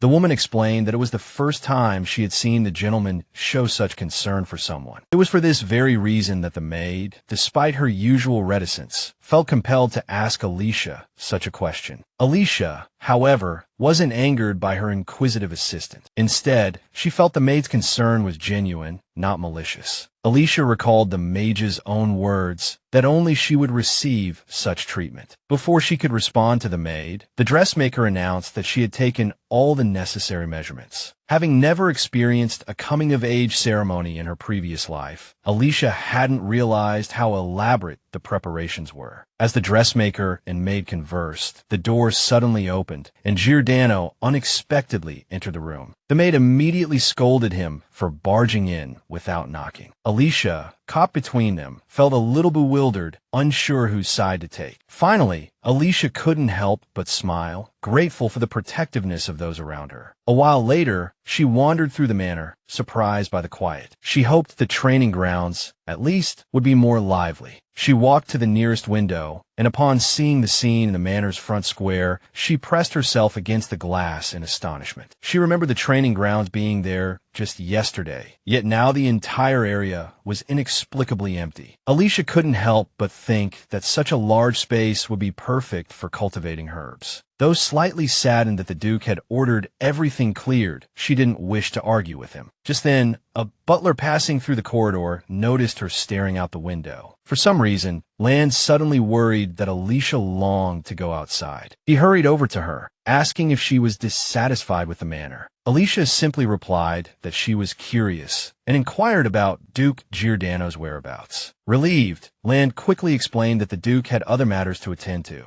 Unsure when the Duke would return, Land suggested Alicia dine without him. Alicia tried to explain that she wasn't hungry, but her stomach betrayed her with a loud growl, causing her to blush. Resigned to her exposed hunger, Alicia agreed to at least have a small meal. The butler offered to escort her to the dining hall, promising to have everything prepared. He added that thanks to her, life in the manor had become much more lively. He was especially pleased that Bona seemed particularly content lately, despite recent events. Recalling the increasingly frequent smile on the mage's face, Alicia understood the butler's words. Land added that all the servants were deeply grateful to the Duke's daughter for this. At the end of their conversation, the butler offered his assistance should she need anything. Alicia smiled sweetly, replying that his competence always inspired confidence. Meanwhile, a young woman in a pink dress hurried through the city streets, paying little attention to those around her. It was Jezebel, accompanied by her guards, intent on buying every beautiful dress she could find. Knowing her family's wealthiest shop was nearby, she planned to visit it as soon as possible. Grace's daughter tried not to dwell on her current accommodations in the annex. consoling herself with the thought of spending lavishly. However, the surrounding nobles found Jezebel's behavior haughty and whispered amongst themselves. The Duke's second daughter felt a surge of anger, but knew she couldn't change anything at the moment. Regardless, she remembered her mother's instructions to behave discreetly upon arriving in Creed territory. Therefore, she was now cautious in everything she did, hoping her father wouldn't be angry and would welcome her mother as a guest. But Jezebel found this treatment increasingly unbearable. To calm herself, she decided to focus on choosing the most beautiful dresses. Hoping to find something she liked in the Creed family shop, she headed straight for it. When Grace's daughter finally found what she had been searching for, her joy was immense. In her haste, she accidentally bumped into a man leaving the building. Unwilling to let it go, Jezebel began berating the stranger. The man coldly apologized, though he didn't believe he was at fault. The girl was surprised when she saw the stranger's face, finding him incredibly handsome. Unwilling to let such a handsome man go, Jezebel grabbed his sleeve, stopping him from leaving. This action pulled down the man's hood. He declared her behavior incredibly rude and stated he had no time to speak with someone who hadn't even introduced themselves. With that, he turned to leave. Jezebel, feeling a pang of regret, apologized, explaining she hadn't meant to offend him. Giordano, his inherent kindness preventing him from abandoning a confused stranger, paused. The mage turned back and asked her what she wanted, instantly delighting Duke Creed's second daughter-in-law. Only when the stranger showed a willingness to listen did the young lady finally introduce herself. He was completely taken aback when he heard her name.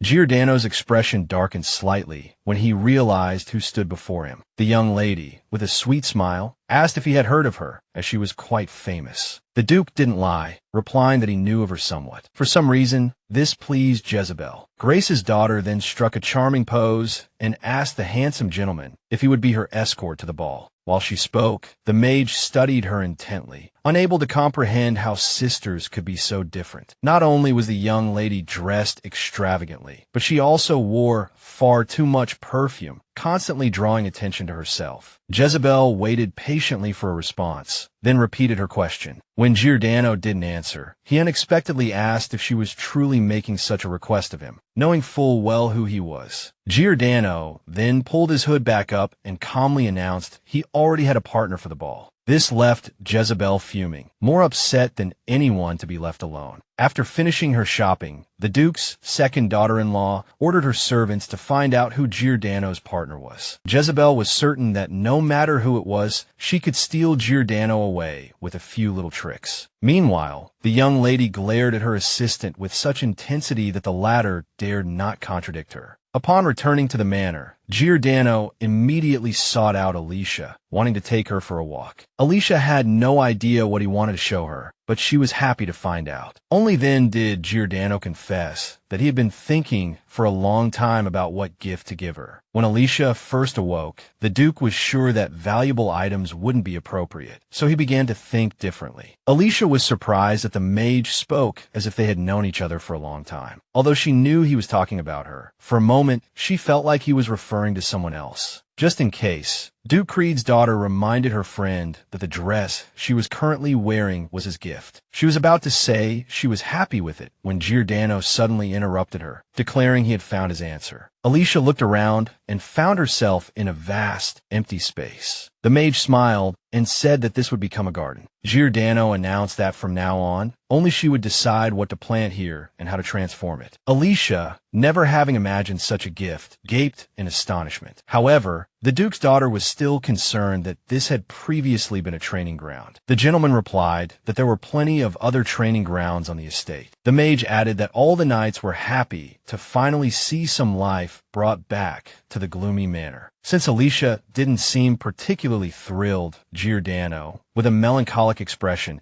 asked if she truly disliked the gift. Only then did Alicia remember to thank her friend, which she did sincerely. Seizing the opportunity, the Duke excitedly and gently took her hand, something he had long desired to do. He then asked Alicia what she wanted to plant in this vast, fertile land. Seeing her still deep in thought, he suggested that a few trees would be nice. Alicia smiled and asked, what about medicinal plants and trees? Although she couldn't articulate exactly what she needed them for, luckily, Giordano didn't object to her somewhat unusual choice. The mage then abruptly changed the subject, expressing concern that she might catch a chill outside, but she assured him she was fine. Much to Alicia's surprise, she then heard the Duke admit his true aim was to keep her here for as long as possible. The young woman turned to Giordano in surprise, and only then did he realize he had spoken his thoughts aloud. But Alicia wasn't angry. Instead, she found the situation amusing and chuckled softly. The Lord of the Manor wanted to apologize, but the young woman said everything was perfect and he needn't worry. After her laughter subsided, she wiped away the tears and said if she needed help, she would ask. If she needed anything at all. The Duke hadn't expected to be so pleased by Alicia's smile, and he returned it. As the young man and woman walked back to the manor, they were unaware of a stranger's gaze. A black raven perched nearby, carefully observing everything. Finally, having seen what it wanted, the raven took flight and quietly departed. At that moment, Burns vaguely sensed an unfamiliar magical presence on the grounds. The young man smiled thoughtfully, but finding nothing amiss around him, he dismissed it as his imagination. Alicia immediately noticed her friend's strange behavior, but when she inquired, the mage simply said everything was fine. Giordano gave an awkward laugh, claiming he'd been startled by a bird. Under the setting sun, the black raven arrived at the imperial palace, bathed in golden and pink light. Its journey was unimpeded. There,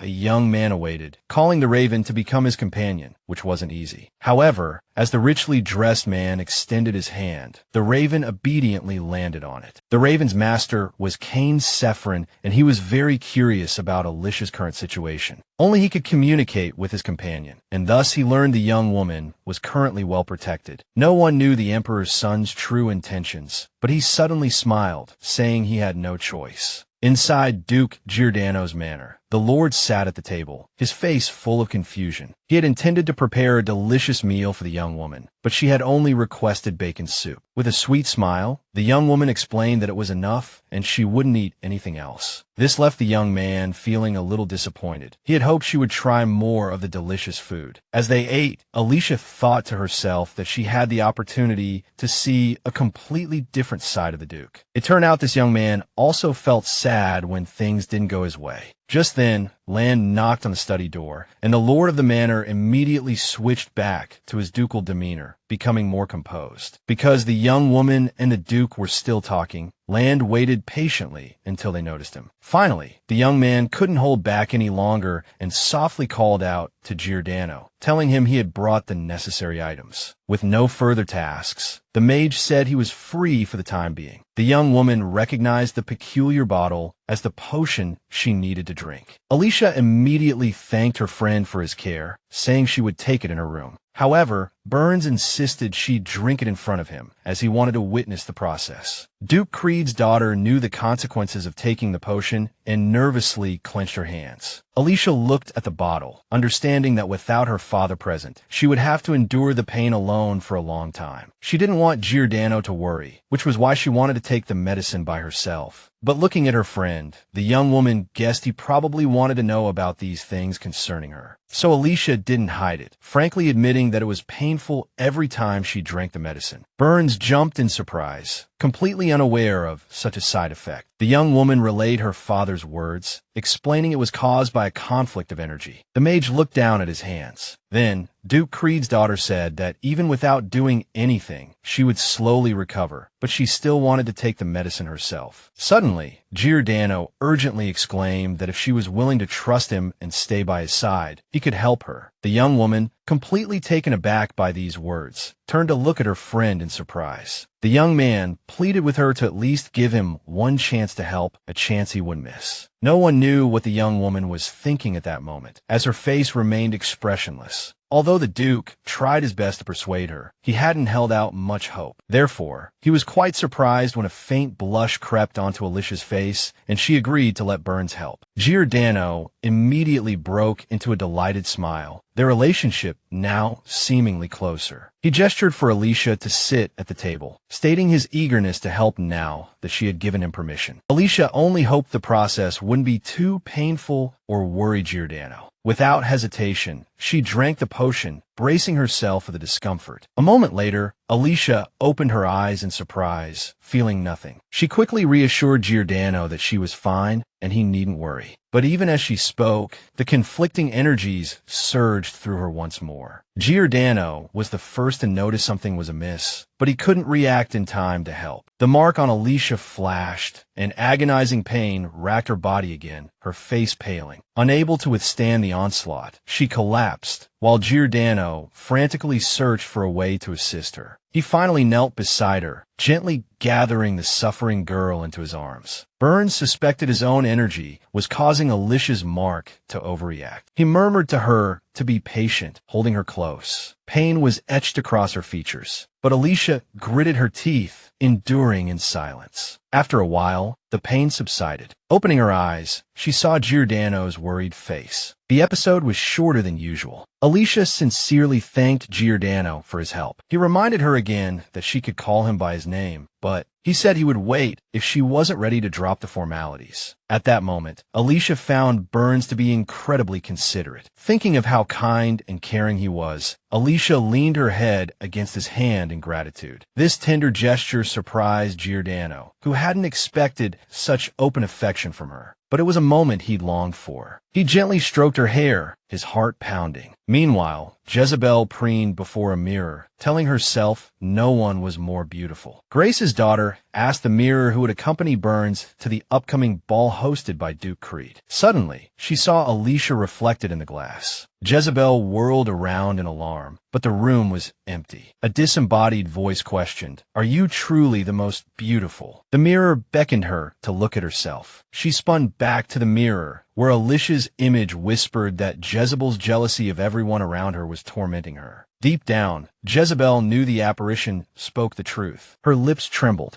Jezebel screamed, vehemently denying her cruelty and wickedness. Despite trying to cover her ears, Sephron's daughter heard her sister's insistent voice. Suddenly, Alicia's image confessed a desire to save Jezebel, stunning her. A knock on the door shattered the illusion. Jezebel shook her head frantically, hoping her sister wouldn't reappear. Finally, she allowed the maid who had been waiting outside to enter. Duke Creed's second wife's daughter still wore a look of displeasure, but the servant approached and reported. Upon learning the boy had found the information she sought, Jezebel snapped at her to tell her quickly. Jezebel's shock was palpable when the maid revealed Burns's dance partner would be Alicia. Realizing she had been completely outdone by her sister, Jezebel trembled with rage. She wanted to scream to release her pent-up emotions. Finally, she did scream, crying out in anguish that Alicia was taking everything from her. Gripping the back of a chair, almost unaware of her actions, she hurled it against the wall, narrowly missing the silently standing maid. Only then did Grace's daughter feel utterly drained, remembering that despite everything, her sister had shown her a flicker of compassion. Disgusted by this, Duke Creed's second daughter ordered the servant to summon her mother immediately. Seeing the young lady's terrifying outburst, the manservant trembled, afraid to even speak to her. His only thought was to escape as quickly as possible and complete his task. When Jezebel was finally alone, she burst into laughter for no apparent reason, the sound echoing throughout the room. Her eyes wide, she muttered under her breath that her sister would never take everything from her, that she would stop her. Meanwhile, in his own manner, Duke Giordano anxiously held a bracelet box in his hands. His loyal knight, Lechet, finally understood his master's emotional state, but refrained from offering any advice. However, the manservant finally spoke up, suggesting that the master of the manor could keep the young lady by his side. Bami didn't understand what his assistant was talking about until he mentioned his potential future wife. Furthermore, Lechet felt it necessary to remind him that the mage still hadn't told the young lady that he would be her escort to the ball. The Duke, however, only registered the part about Alicia potentially becoming his wife, causing his cheeks to flush. He abruptly stood up, declaring his intention to tell the young lady everything immediately. His assistant didn't even have time to stop him, despite the late hour. As it turned out, Byrne ran to the door, just as Alicia was already standing there. Giordano, lost in his thoughts, hadn't noticed the time. He suddenly realized that Alicia might have overheard his entire conversation with Lechet, as they hadn't bothered to lower their voices. The young lady herself simply watched, a mixture of shyness and guilt in her eyes, but she made no move to leave. The assistant,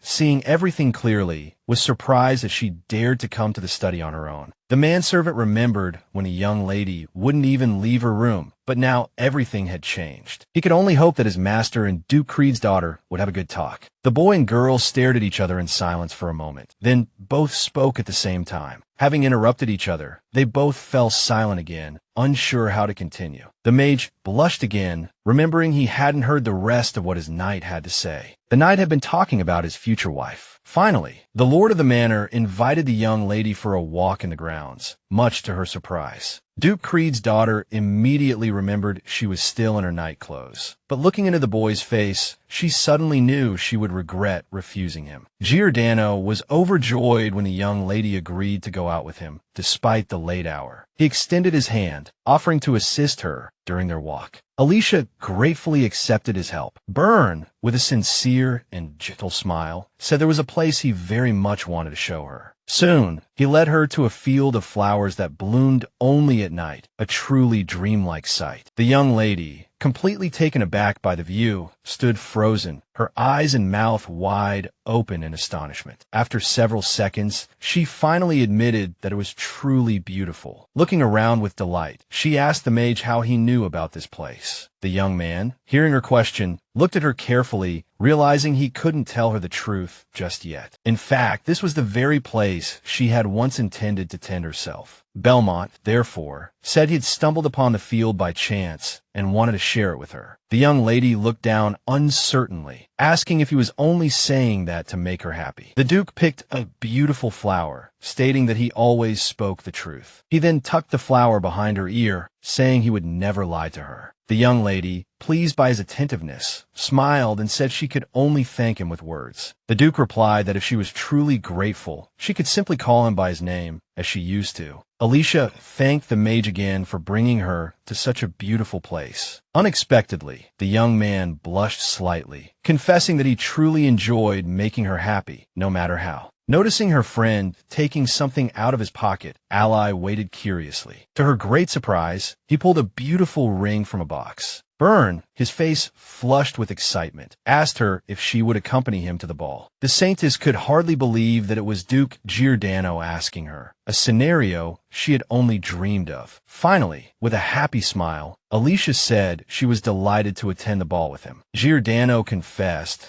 that he had been very nervous choosing the ring, but seeing how well it suited her, he was relieved. Giordano's biggest fear had been that she would refuse him outright, but she replied that she would never do such a thing. Alicia lowered her head, unsure if she could continue being so greedy. After all, she was eagerly anticipating the upcoming ball, longing to attend it with her friend. At this moment, Alicia felt an unprecedented sense of happiness and freedom. The next morning, Duke Creed waited for Barm to bring Alicia back, a mixture of excitement and annoyance. By his calculations, they should have arrived earlier, and Alicia certainly shouldn't be addressing Giordano by his given name. At that moment, Alicia finally noticed the person who had been waiting for her for a long time outside the gates of Creed Manor. She rushed into her father's arms without hesitation, declaring how much she had missed him. The feeling was mutual. Duke Creed glared at Duke Giordano, complaining that he hadn't expected to be separated from his daughter for so long. Barm tried again to explain his position, saying that everything he did was for Alicia's safety. Duke Creed looked at his ally with displeasure again, despite the fact that Giordano had saved his daughter. He sighed, admitting there was no misunderstanding and that everything was fine then. Duke Creed turned his full attention to his daughter, solicitously asking about her well-being. Seeing how much Duke Creed missed Alicia, Giordano simply listened to their conversation with a smile. He then asked Duke Creed why he had summoned them so suddenly, and the man's expression immediately turned serious. He reluctantly informed Alicia and Giordano that he had received an invitation personally sent by the emperor. The letter from the imperial palace frightened Barm, as Duke Creed had to immediately take his daughter to the palace. A short while later, the two dukes were having tea alone, but Giordano could hardly drink due to his nervousness. His main concern was whether Duke Creed would mention Alicia's mark to the emperor, so he asked him directly. In truth, Duke Creed hadn't decided on an answer himself, so he pondered for a long time before speaking. Finally, Duke Creed confessed that he wanted to tell the truth, and Giordano assured him that he would stand by him no matter what. Duke Creed was glad to have such a steadfast ally.